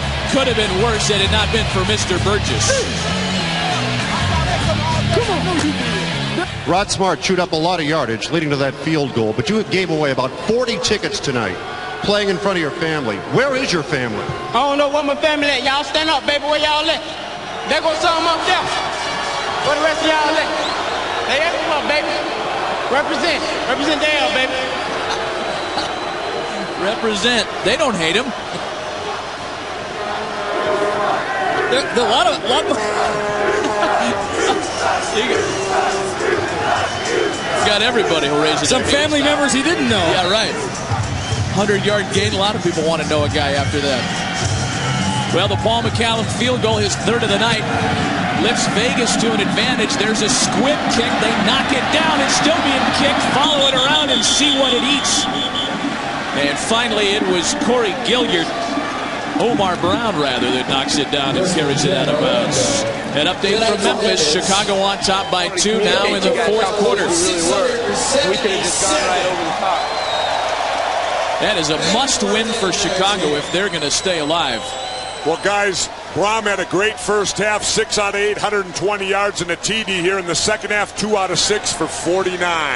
Been a completely different story since the halftime whistle for Jeff Brohm. Orlando starting to the 21. Look out, he's got trouble in traffic. Brohm's unafraid to run it, and he turns it into a short gain before being dragged down by Kurt Gavea.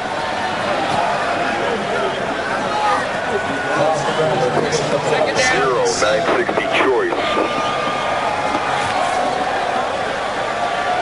960 choice on one. Ready?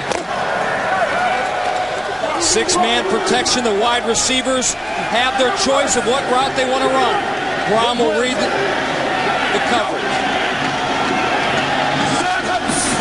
Here comes the blitz. Here comes the blitz. Guys coming in from the corner. It's complete. Kevin Swain. And a first down for Orlando.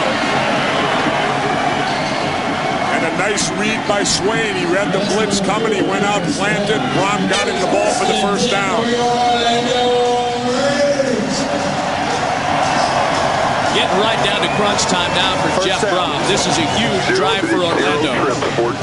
0 trips, 14, first down. Ready? They've got Brian Shea checked in now.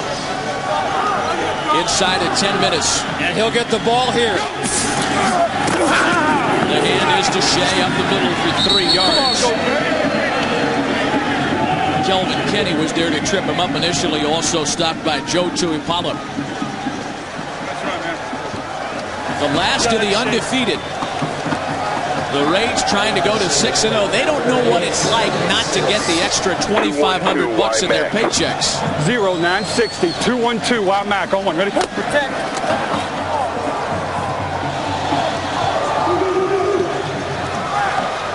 Liz.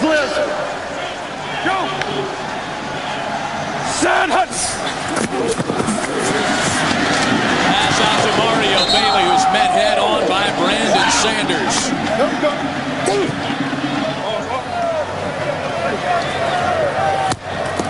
Brandon Sanders, one of those DBs who loves to hit. One more. Just a little bit. I love contact. I think when you get real good hit, you feel those tingles down your shoulders and all the way down your little spine and stuff like that, please believe. But there's nothing like that feeling of lightheadedness that you get. It's almost like you're floating. 3rd and short. Orlando's converted 4 of 9 on 3rd down. Boy, it happened once again to Dan Collins. Ty Parton. The Orlando Rage left tackle. And there's a flag down there too, man. Another flag on the play. We'll see what the result of this negotiation is. Yeah, what number? Holding against the Outlaws. Holding. Number 20 defense. Penalties 5 yards, previous spot. Automatic first down. What a brutal penalty that was. They have to give up the sack, get a 5-yard penalty, plus a first down. Wow. Well, a huge miscue by Chris Bain, a guy who sat out last week with a concussion. He's guilty of the infraction and a big gift for Orlando.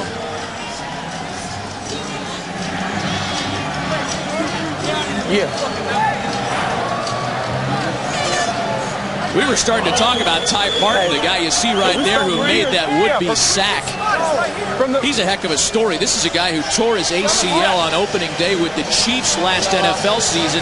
He had his Achilles tendon fixed with a part of a cadaver. In his knee, rather, they put an Achilles tendon from a cadaver to strengthen up the ACL. That's a dead guy, right? That's a dead guy to you and me. I mean, this is like like a Frankenstein guy right here. 0-24 wide under corners on one. Ready? You got the basic play action pass here. Watch the tight end, Lawrence Hart, number 85. They need to get it to the 48-yard line for a first down. Play action to Derek Brohm. To the Hart. There he is. There's Hart, the tight end. The classical pianist. Oh, yikes. Hit helmet high by Kevin Scott. A first down, a gain of 14 for Orlando. And how big might that penalty could be?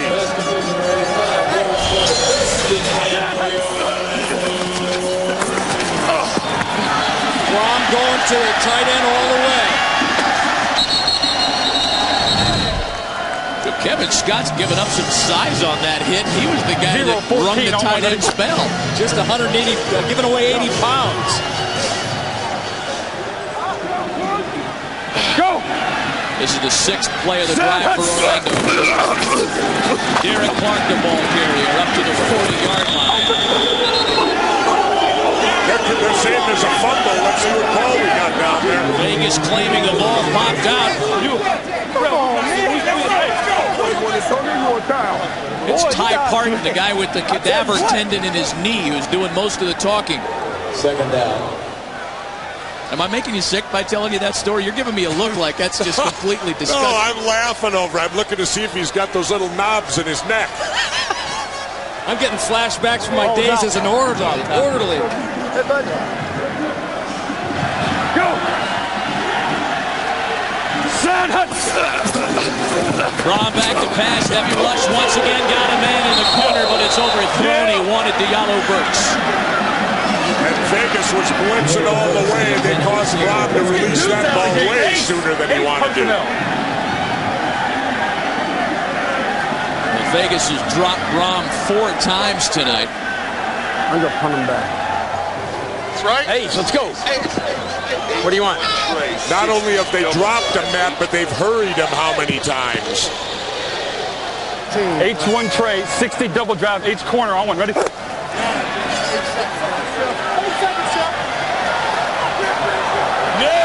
Oh, they burned their last time out. Boy, they were running out of time on the play clock, and with plenty of football left, they've got to use their final time. Okay, good call. What do you got now? Double drive for you. Orlando on their 8th play of the drive, looking to go back on top. Okay? You got your double drives. I'm thinking about maybe going twice. With just about 6.5 minutes left in the 4th quarter, Las Vegas on top by a point here in Orlando, and courtesy of Busch Beer moments ago in Memphis. Brooklyn Miller throwing the ball inside. Nice catch. Touchdown! Mark Thomas, the tight end, the first touchdown scored in the second half this year by the Memphis Maniacs.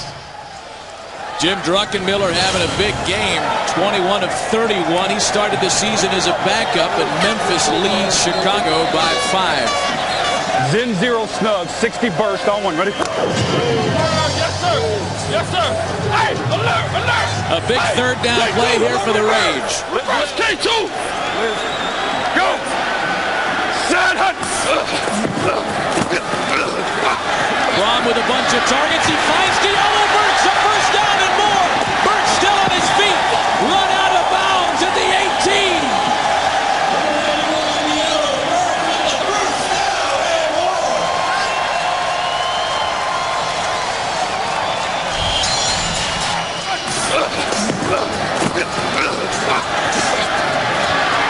Great catch by Burks.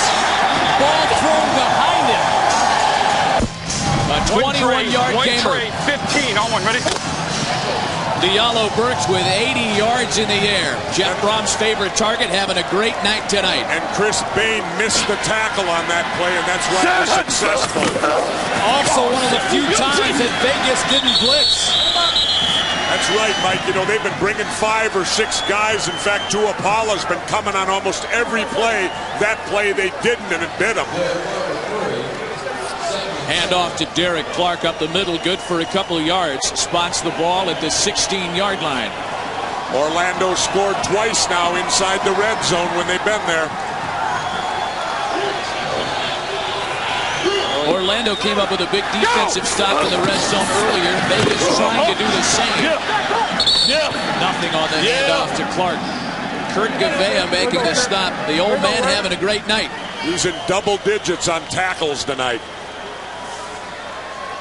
And no matter what Orlando throws at that guy, he has seen it before. They lose. They lose. Hey. Just stay down. Player down is the left guard, Jason Gamble. Water. Now, one of their better run blockers. Jason's not trying to get him a free timeout here, is he, Matt? Because they're out of timeouts. Well, inside of 2 minutes, that ploy wouldn't work.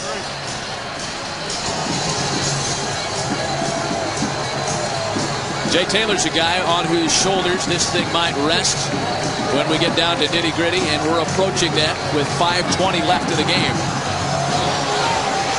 He did miss one earlier in the game, but he may get a shot for what we call the money shot. His defense, it was a 50-yarder. That was the longest attempt of the year, Ryan Taylor, who led the XFL in field goal percentage at the start of play tonight. 939 angle. Rip. Go. Here they come. They're bringing everybody this time. The 11's got it. Drive, hang him high. Yes. Touchdown, Orlando. Kevin Swain.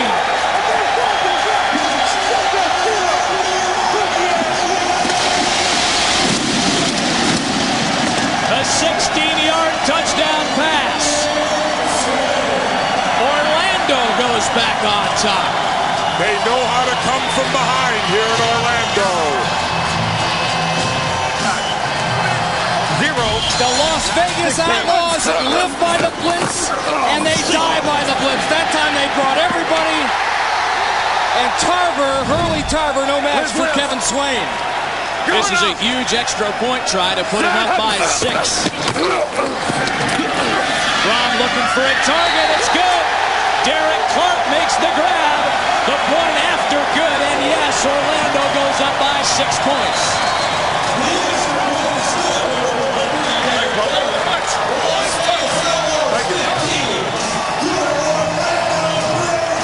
They came from behind last week to beat Memphis. In fact, 2 of their 5 wins have been come from behind type.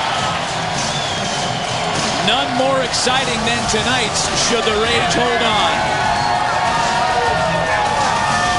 You want to throw the ball, they give you the opportunity, pays big dividends. Well, we got guys on this team that fight the whole game, and we've been losing almost every game we've been in, but we've been able to come back, and that's what it's all about. And these guys are great. Mike, though, they got a decision to make here in Orlando. Do they kick it deep to Yo Murphy? Oh, Yo's not back there, though. What happened to Yo Murphy? Great job. You might have said, yo, get me out of here. It's Brandon Sanders back there with Chris Bain. Also Chris Chakuma and Mike Furry. They've got that second wave of receiving backs in just in case some tomfoolery is on Galen Hall's mind here. And Taylor kicks it away. It is Chris Chakuma. Up midfield. Taken down at the 31. Number 46, Young on the tackle. First and 10. This is proof to the pudding of what Jeff Brohm was talking about. In every game they've been in, they've come up with big fourth quarters to seal the deal, outscoring opponents 37-19 in the final 15 minutes. Clement, 13 to 19 for 124 yards, so he's had a pretty good evening. Green 85 Hawk. Green 85 Hawk. A big drive here for Las Vegas. They started by handing off to Rod Smart, who gets smoked and dropped for a loss. Sean Banks, the XFL's player of the week on the defensive side in week 1, comes up with a big stop for Orlando. That's what I'm talking about, Banks. Down center. Pick it up.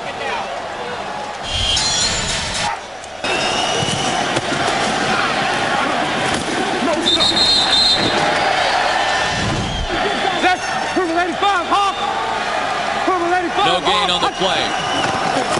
Clement to throw it down. Smart out of the backfield. They've been trying that one all night. A gain of 7, maybe 8. James Burgess makes the tackle.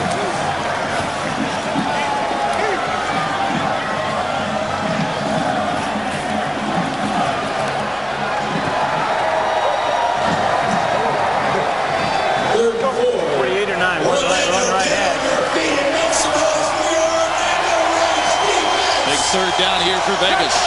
And let's remember, Vegas has all 3 of their timeouts. Here comes Burgess. Big block by Rod Smart, but the throw is in the dirt, incomplete. Clement wanted to get it to Mike Furry. What do you do now on 4th down, Mike? He's going to talk about that very thing. Pin him deep and play field position, play defense. For what? Well, they got 3 full minutes. We can stop them defensively and get the football back. That's the question. We have 2 timeouts now. I don't know, Jim. That's your call. It's 4th down and what? 5? 4. 4th and 4. 4th and 4. We can 3 minutes to go. Yep. With 2 timeouts. 2 and 2. Yep. Well, we can run that hot tornado again. Get him inside. Throw the first down. Come on, quads go. All right. Nevada. Go Nevada. Where is our defensive coaches? Here we go. What do you guys want to do? We're going for it. We're going for it, Coach. Okay. You want to go quad and go Nevada? Go Nevada. Give me something. Nevada. Okay, give me quad. Quad. Too late. Yeah, we may get press here. That's the thing I don't want. Okay? If they do it, we got to check Sally. Roman. They come out in cover 2. Look to go Puma then. Okay. The guys are saying Roman. Okay.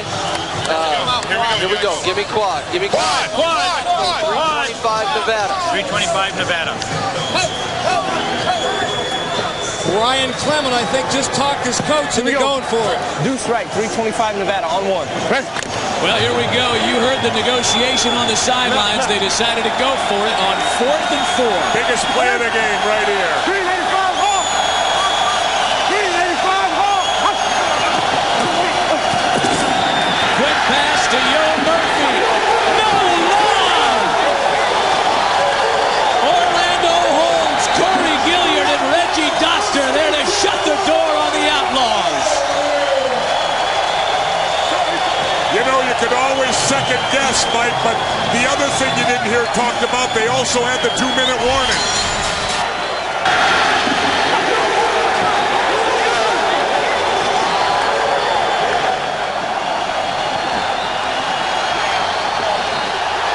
Fuck me.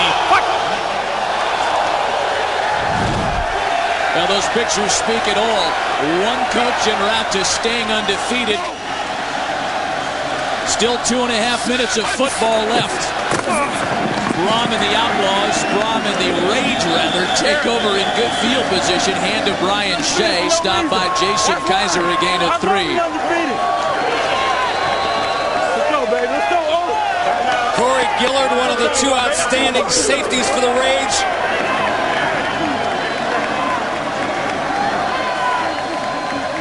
There's also a good one going on in Memphis, where the Maniacs lead Chicago 22-17, and we're going to bring you bonus coverage of that ball game at the conclusion of ours here in Orlando. It was softer over there than it was over here. Okay, he gave us a 5-man box.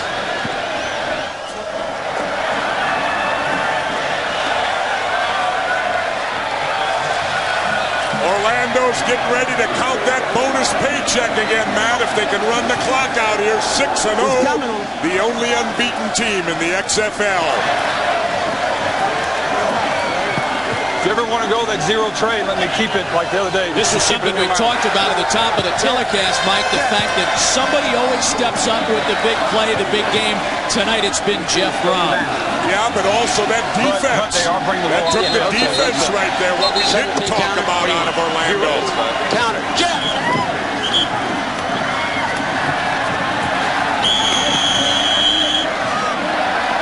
Hold on to the ball, no penalty, snap. I don't care if he knocks you back. 0-17 on one. Ready?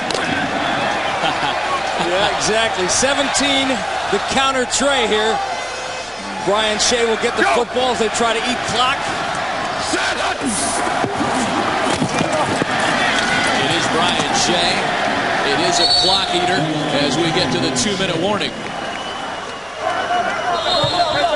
Orlando is 2 minutes away from remaining undefeated.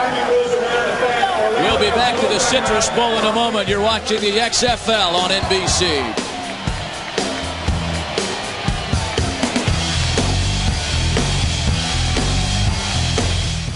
2 minutes left here in Orlando, and you talk about guys that have had big games. We talked about Jeff Brohm. Jesse, you talked about the defensive side of the ball. Nobody's been bigger than James Burgess. What a play this was, stopping Rod Smart on a 3rd down and a yard, less than a yard to go for the touchdown.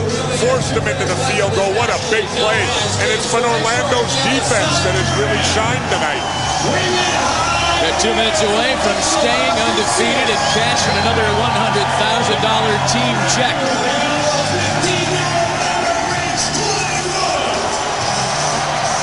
Should New York lose tomorrow and Chicago lose tonight, 6-0 clinches them a playoff spot. And they're into the 4th quarter in the Memphis-Chicago game. Again, we'll be bringing you bonus coverage of that one when we're done here tonight. Vegas takes a timeout. That's their last. Hey, let me tell you something. This game ain't over. We're dancing about 6-0. Vegas going to have a chance to get the ball back here quite possibly and do something on offense. Now, let's go back a little bit. You know, Jim Kreiner let his offense talk him into going for that 4th down.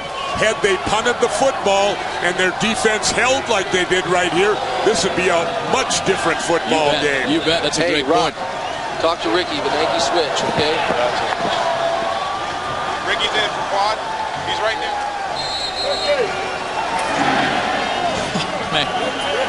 Mike, was that you that said it ain't over till it's over? No. No. You were having pizza with Yogi Berra when that happened, weren't you? Wasn't that you? And my mouth was full, so I couldn't have said it. It had to have been Yogi. Looks like they're going to punt.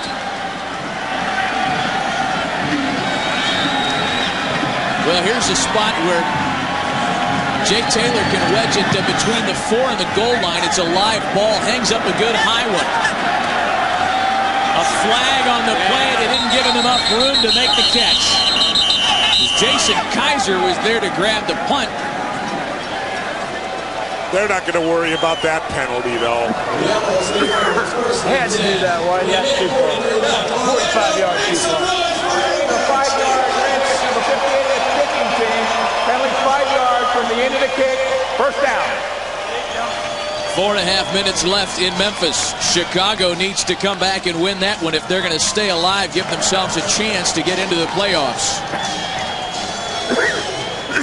We will have bonus coverage from Memphis when we're done here tonight in Orlando. Can Ryan Clement move them 90 yards in a minute 43? Green 85 hawk. Green 85 This drive is the ball game. Clement backed up near the goal line. He loses the football. Touchdown. Orlando recovers. Cedric Clark.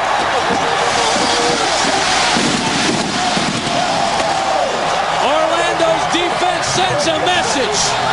Respect us on this side of the football.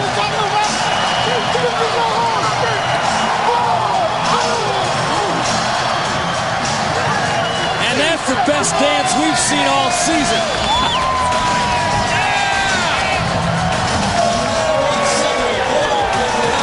Another bonus check. NBC, another bonus check.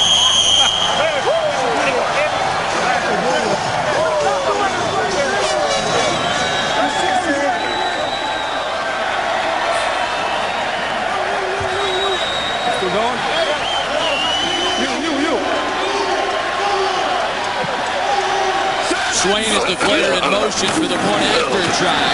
Ryan Shea is stopped short. So the point after no good. Well, here's how it happened. Ryan Clement backed up near the goal line and had the ball knocked away. There's Clement dropping back. It's hit. The ball comes loose. Andre Purvis and James Roberson applied the pressure, and Cedric Clark picked it up and stepped across the goal line. Galen Hall knew what he was doing, content to let his defense win this thing. He wasn't worried about that pooch kick by Jay Taylor. Come on, Ced, smile, buddy. 2,500. Large. They don't want it, baby. They don't want it. And I done changed his name. His name ain't He Hate Me. He hurt me. He hurt me, baby. They knock off 5-0. Boy, I'll tell you, if there's a guy who's a lightning rod, it's Rod Smart. The whole He Hate Me thing, people are aware of him. They key on him when Vegas comes to town. But he had a pretty good ball game tonight. He put up pretty good. $15,000 in bonuses for the Orlando Rage players this year. And you know what the great thing is, Matt and Jesse, is they split this up. The team agreed unanimously to give the 7 practice players who don't get any of this bonus money a cut of that pay. That team dynamic working well here in Orlando, taking care of themselves. Mike Furley takes the kick. Can't get away from Corey Gilliard. Oh, what a difference a couple of big plays make. It is. I mean, you got to give our team a lot of credit for battling back. And like I said, we fought all year. I mean, we've been losing in almost every one of our games, and we found a way to win. Offensively, defensively, total team effort. All the talk was about the Vegas defense, but your defense stepped up tonight, huh? Oh, they did. Our defense, you know, statistically, they don't get a lot of credit, but they come ready to play, and they get it done when they have to. You getting used to this big check? Here we go. It's nice. Squad, deuce right, 25 Puma on 1. Great. How about Jeff Brohm? This is a guy that was more concussed than Lennox Lewis and Troy Aikman combined last week. And he has his best passing game of the year tonight, leading Orlando. Ryan Clement's pass is complete out to the 30-yard line to Yo Murphy. You know what? Galen Hall had toyed with the idea of sitting Jeff out this week and going with his backup quarterback, Brian Kuklik, who played so well last week. That one knocked away. Well, this one looks well in hand for Orlando en route to win number 6 to stay undefeated. A good one in Chicago between the Maniacs and Enforcers. Take it, guys. Kick off coverage. Let's go. Certainly want to welcome all the fans who are watching Las Vegas and Orlando. I'm Jim Ross, alongside the legendary Dick Butkus. We are in Memphis, Tennessee. We win the game. Get the ball out, and we win the game. Get the ball. 1, 2, 3, go. Memphis is trailing by 1. Chicago just scored on a LaShawn Johnson run, as you will see here. Right here. Look at it. Spinning and turning and came in there. What's he doing? Oh, I didn't see that. That's not a Dick Butkus move there. No. LaShawn Johnson scoring the touchdown. Chicago looking to win their first game on the road this season, leading by 1. Chicago still has an opportunity. An outside chance, but an opportunity to still compete in the playoffs. Don't snake bite Chicago with the things. I mean, they are. If they win this, they're in the playoffs, okay? Let me take the heat. All right, that's a number 51, folks. Whatever he says, I'm for. All right. Kevin Cobb and Damon Dotson back deep to receive. Andy Croston's kickoff. 2 minutes to go in the ball game. Memphis will get the ball back, trailing by 1. Kick taken at the 6-yard line.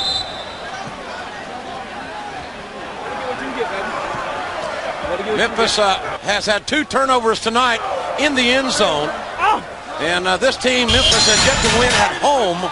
Here was a costly turnover in the red zone, Dick. Yeah, well, Cooper fumbled there on a run, and then Drunkenmiller here. I don't know. I guess he thought he was going to just loft it in there, but it was intercepted, and that could have well cost them the game here. Druckenmiller, 22 of 33 passes tonight, 370 yards. Big Jim Druckenmiller has lost both his starting running backs tonight. Druckenmiller in a shotgun, looking to throw. The big man's going to run, and Druckenmiller up to the 30-yard line, tackled by Larry Fitzpatrick. 66. Deep base right, 66. Fitzpatrick 66. chasing Druckenmiller down from behind. Memphis ball, second down, 4. Druckenmiller, the quick out, finds Bo Morgan, number 32. Morgan, the 5'9" running back, started this game as a backup wide receiver. Remember, fans, he played wishbone quarterback at Air Force. Is little number 32. Well, here we go with the Chicago, prevent defense. So Druckenmiller's just going to pepper it down, but Mike's 50. Minute 30 to go in this football game. Memphis ball, 1st and 10. Memphis down by 1. Druckenmiller back to throw, looking deep. Too deep. And pass intended for Darrell Hobbs. Get in the hunt. Get over it. Jason Bray on the coverage. Here we go. Slide here. And don't be afraid to take your check down. All right, off and left. XFL's leading rusher, Rashawn Salam, with a shoulder injury in the first half. His backup, Raphael Cooper, tore his knee up. He's out for the season. That's why number 32, Bo Morgan, has moved over from backup wide receiver to running back. 60. Memphis with 1 timeout remaining. Here they come. Druckenmiller's got some room. Up to the 40-yard line is Druckenmiller. Jamie Baisley on the tackle. But the clock is running. Ooh, somebody's out. Clock stops with an injury. A Chicago enforcer down on the field.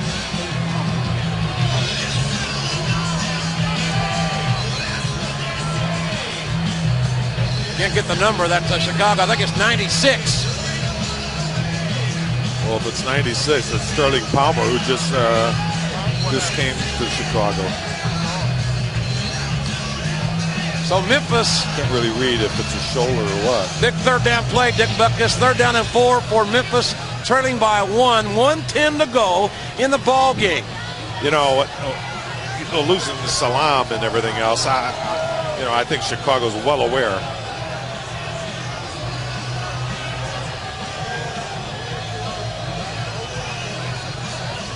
Folks, our fans will be rejoining the Orlando-Las Vegas game, taking back down to Florida.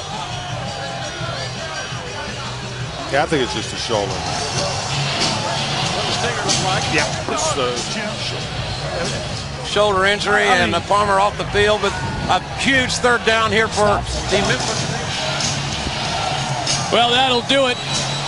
That's the end of the bonus coverage from Memphis, Chicago, and that's it for us here in Orlando. It's been a big night of football as the Orlando Rage improved to 6-0.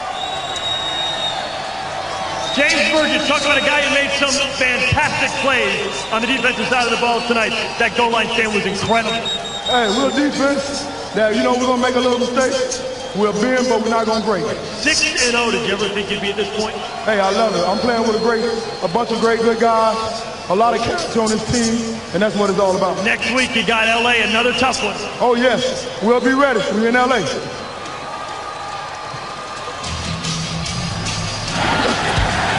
The Orlando Rage, the talk of the XFL. A resounding 27-15 win over the Outlaws. Final score again, 27-15 for the Rage.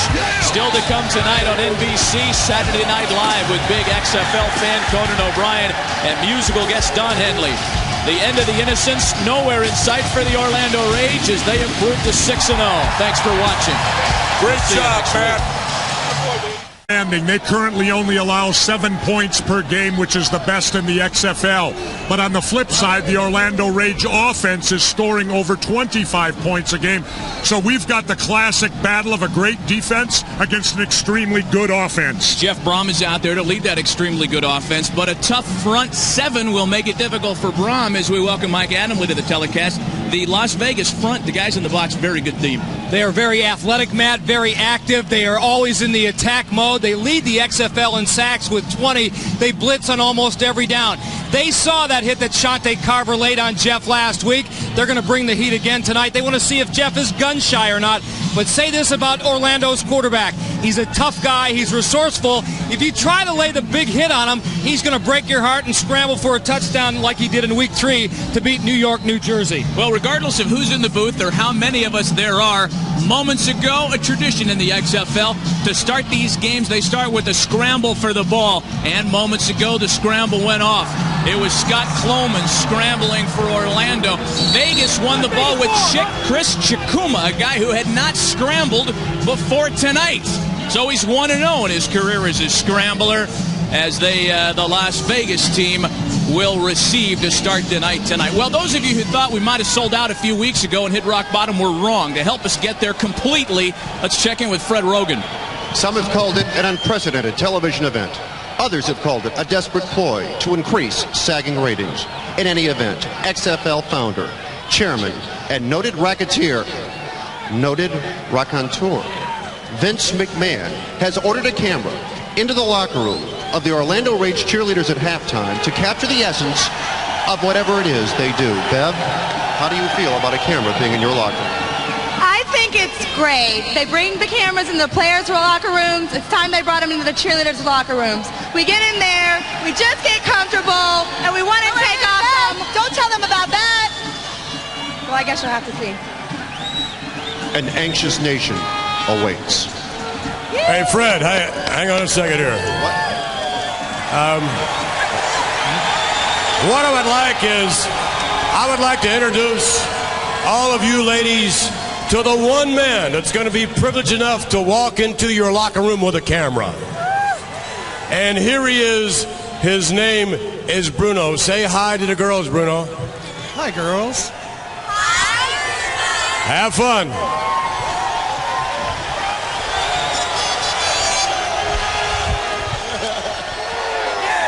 All right, we'll be checking in with Bruno a little later on. For now, it's football as Jay Taylor gets ready to kick for the 5-0 undefeated Orlando Rage.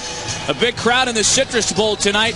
Orlando is one of the best attendance cities in the XFL, and they are here to witness a dandy tonight in a possible matchup of the big game at the end. Taylor's kick is up in the air. Chris Chikuma's there to receive along with Yo Murphy, the newest Las Vegas Outlaw. Yo Murphy up across the 20 and taken down at the 22. A bit of a quarterback controversy this week as Ryan Clement is back and will make the start after being knocked out in Week 2 of the XFL season. Clement hasn't been able to go. He gets the nod tonight over his backup, Mark Grieve.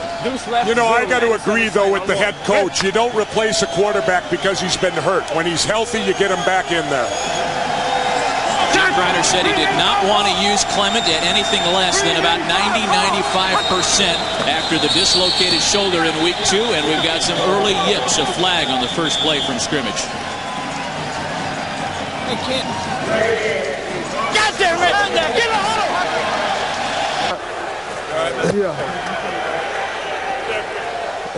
Got it. 385 Hawk. So Vegas takes over inside the red zone. That's Nakia Jenkins in motion. Pitch back to Rod Smart trying to get around the corner. Nothing doing. He's met on the end by Reggie Doster.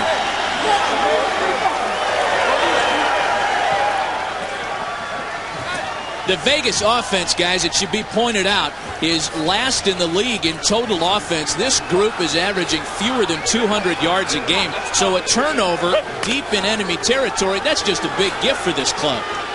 And part of the problem has been the instability at quarterback. Ryan Clement in his first game in several weeks.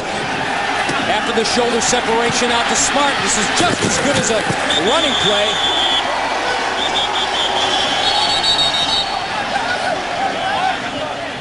Antonio, you recovered the fumble. Are you sending a message to the Rage on this very first series?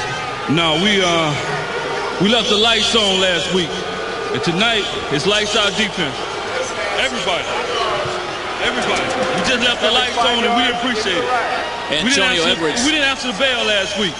So we got to answer the bell this week. He's talking about the 15 unanswered points that Vegas yielded to Chicago in the second half last week that cost him $2,500 a man. Matt, another critical penalty against Orlando. They're the least penalized team, but there's a lot of flags. Penalties and turnovers, they can't afford that tonight if they want to keep an unblemished record. Brown 324 Hawaii. Brown 324 Hawaii. Clement trying to pass it on third down. Steps into the seam. Touchdown, Vegas. Give it to him. Give it to him. Ben Snell out of the backfield with his second touchdown of the season, and Vegas is the first on the board tonight. That's me, baby. Now we'll see how they do on the extra point. They're 4 of 10 this season right now, Las Vegas, 40%. Here we go. Jumbo. He was effective in week number 1. He has been even more so here in his comeback. Ryan Clement showing all the poise that you need at that position. 385 Hawk. 385 Hawk. Snell and Smart in the backfield with him. The hand is to Rod Smart trying to dance his way into the end zone, and not so. The conversion no good. Derek Clark, that one's on you. What are you going to do when you get the ball back? Hey, that happened to the best of them. All I got to do is play ball. That's behind me now. Vegas offense wasn't supposed to be the story tonight, but so far they're on top zip. Out of Orlando's going to stay undefeated and go to 6-0. They're going to have to come from behind to do it tonight. But you know, Matt, they're used to that. Just about every game they've been from behind. I talked to them in the locker room. They said they don't panic. Just an early 6-0 deficit tonight. Brian Shea returns the kick of Paul McCallum. Up the middle and across the 25-yard line. That's where Orlando takes over on offense. But Jeff Brohm really didn't have a chance to start much in the Orlando Rage's first offensive possession tonight. Going to pass it on his second play from scrimmage, and he's got a man, Diallo Burks. Across midfield, a first down for Orlando. And the Vegas defense for being so good didn't cover well on that play as Burks goes flying down the sidelines. Catches it. Beautiful grab. Diallo Burks had a big week left. All right. Okay. Here we go. Deuce left, zoom, 97 slant on 1. Right.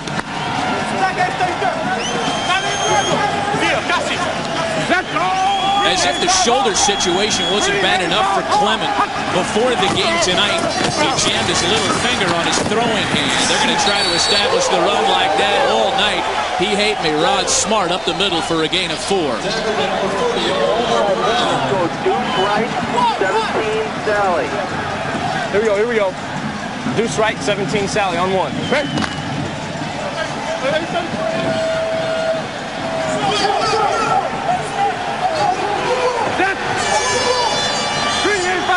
Second and 10 as they're back to the original line of scrimmage. The hand again to Rod Smart up the middle for a few more this time before he's met head on by James Burgess and Omar Brown. Rod Smart's been getting the gears going of late. Look at how well he's gone after starting slow, just 92 yards in the first Well, game. that also may be attributed to the loss of Ryan Clement at quarterback, because you lose your starting quarterback, you're going to have to switch to the running game a little more, right, Mike? Jim Kreiner said the more reps we give Rod Smart, the better our chances of winning a football game are. And he's right about that. 122 yards last week in that loss to Chicago. Third and short for the Outlaws. Clement on the run. His first pass is completed. It's a first down for Vegas. Nakia Jenkins on the grab. He doesn't look rusty tonight, Ryan Clement. One of the other reasons he wanted to get back, he saw the potential that Mark Green had. Mark was a little rusty. He threw a couple of picks last week. Right, 7 waggle snake, first down. Ready. But he realizes that if he doesn't do the job tonight, Kreiner not afraid to pull him and put Grieve in the game. Play action to Rod Smart. Airs it out again, and it's complete. Yo Murphy, who joined the Vegas Outlaws just last week and grabbed 2 touchdown passes, another first down for the Outlaws. And Yo's a very talented player. He's got a lot of speed.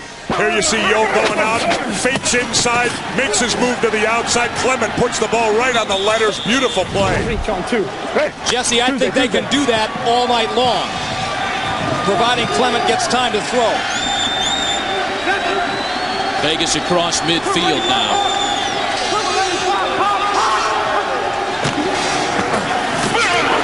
And a rod. Smart, and not a lot there as Patrice Alexander's here to get him. Patrice Alexander is one of the XFL's good guys. This is a guy, folks, that sends money home to his mom in Galveston, Texas after each win. And you know that not only are they the winningest team in the league, but they're the richest team in the league. That's smart, too, because moms don't spend money usually. I wonder if he's on an allowance like Delio Burks. Tampa. Oh, we had to call a timeout. Clement saw something he didn't like. Vegas driving the ball effectively to get us going. We're underway in Orlando. Scoreless. Solo right short, 17 south. Solo right block. Block. You know, his teammates are still talking in reverential tones about Jeff. It really galvanized this team even more when they saw their leader take a hit like that and come back and play. About as clean a hit as you're ever going to see. And yeah, he's not only here, but he's smiling and he's ready to go tonight.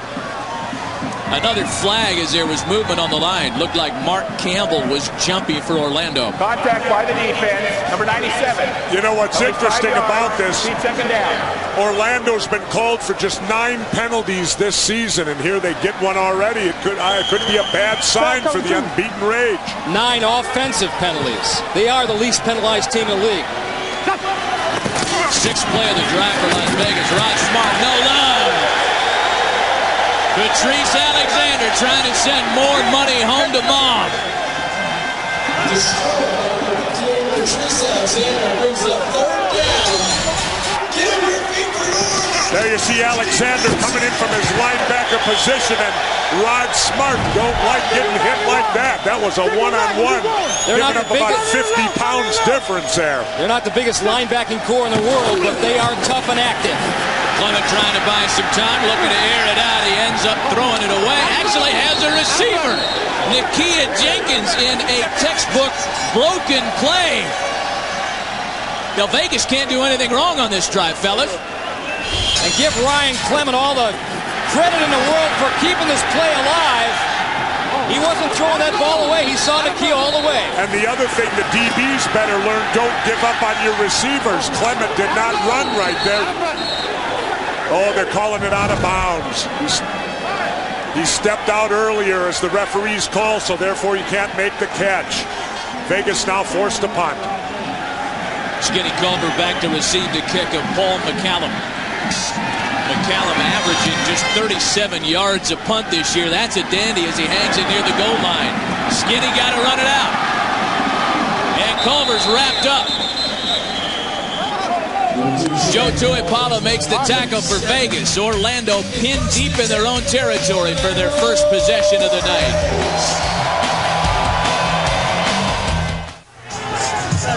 Vegas running back Rod Smart entered play as the XFL's number 3 rusher. Raised in the projects and through education and football, he's turned his life around.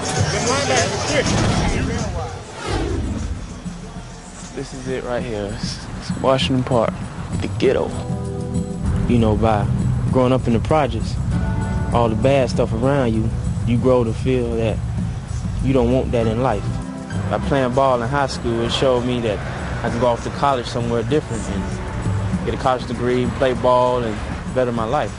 My baby. If I didn't go off to college, I'd probably be around here selling drugs or maybe in jail or maybe dead. You never know. These things I overcame made me who I am today.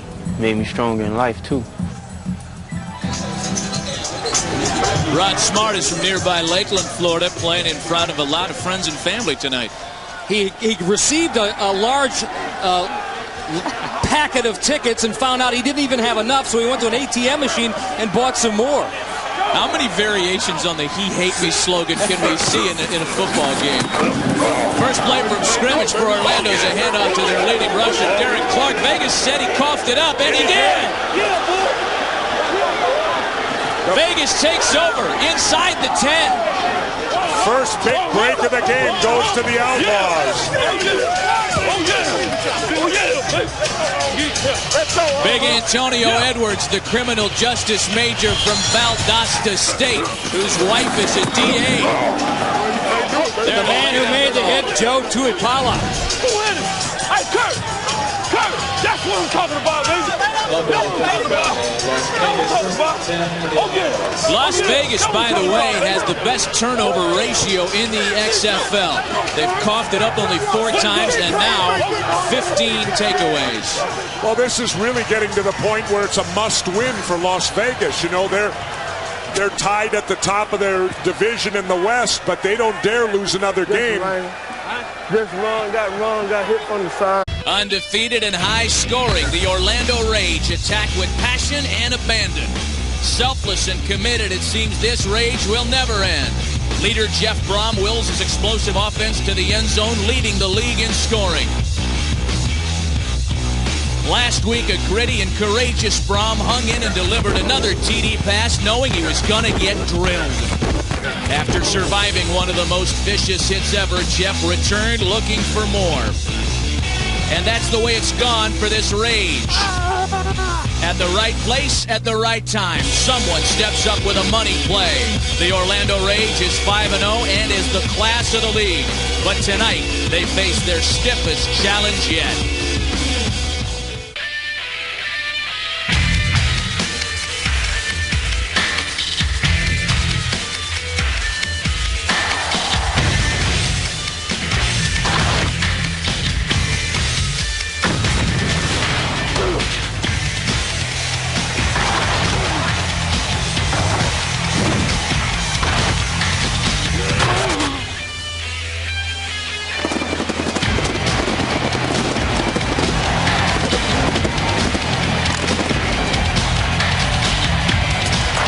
Please welcome your Orlando Rage.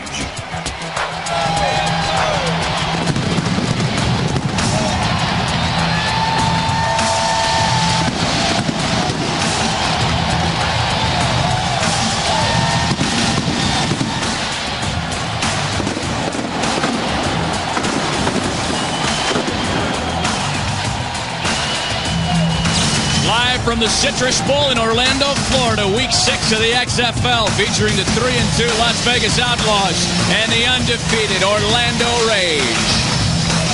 The Orlando Rage are led by quarterback Jeff Brohm, 7 TD passes, one of the XFL's first stars. Amazingly, he'll start tonight after a punishing shot that knocked him out. Jeff! My first reaction was I was shocked, stunned, dazed, confused, was kind of in another state of mind. I saw his head one way and his body, and I'm like, oh goodness. You know, his nose was out the side of his ear hole, and I was like, man. His helmet was halfway off his head, and he was just laying there. I don't know if he was breathing or not. The concern is for quarterback Jeff Brohm. So then they had to take him to the hospital to get the x-rays, and once those came out okay, then I was able to come back to the field with a neck brace on. For a guy to take a hit like that and then come back on the sideline and cheer his team on, that really was touching. You know, I'm getting goosebumps now thinking about it. Jeff Brohm, how in the world are you starting this game tonight after taking that hit just 6 days ago? Well, let me answer that question by asking you 2 questions. One, is this or is this not the XFL? Yes, it is. 2, do I or do I not currently have a pulse? Yes, I do. Let's play football.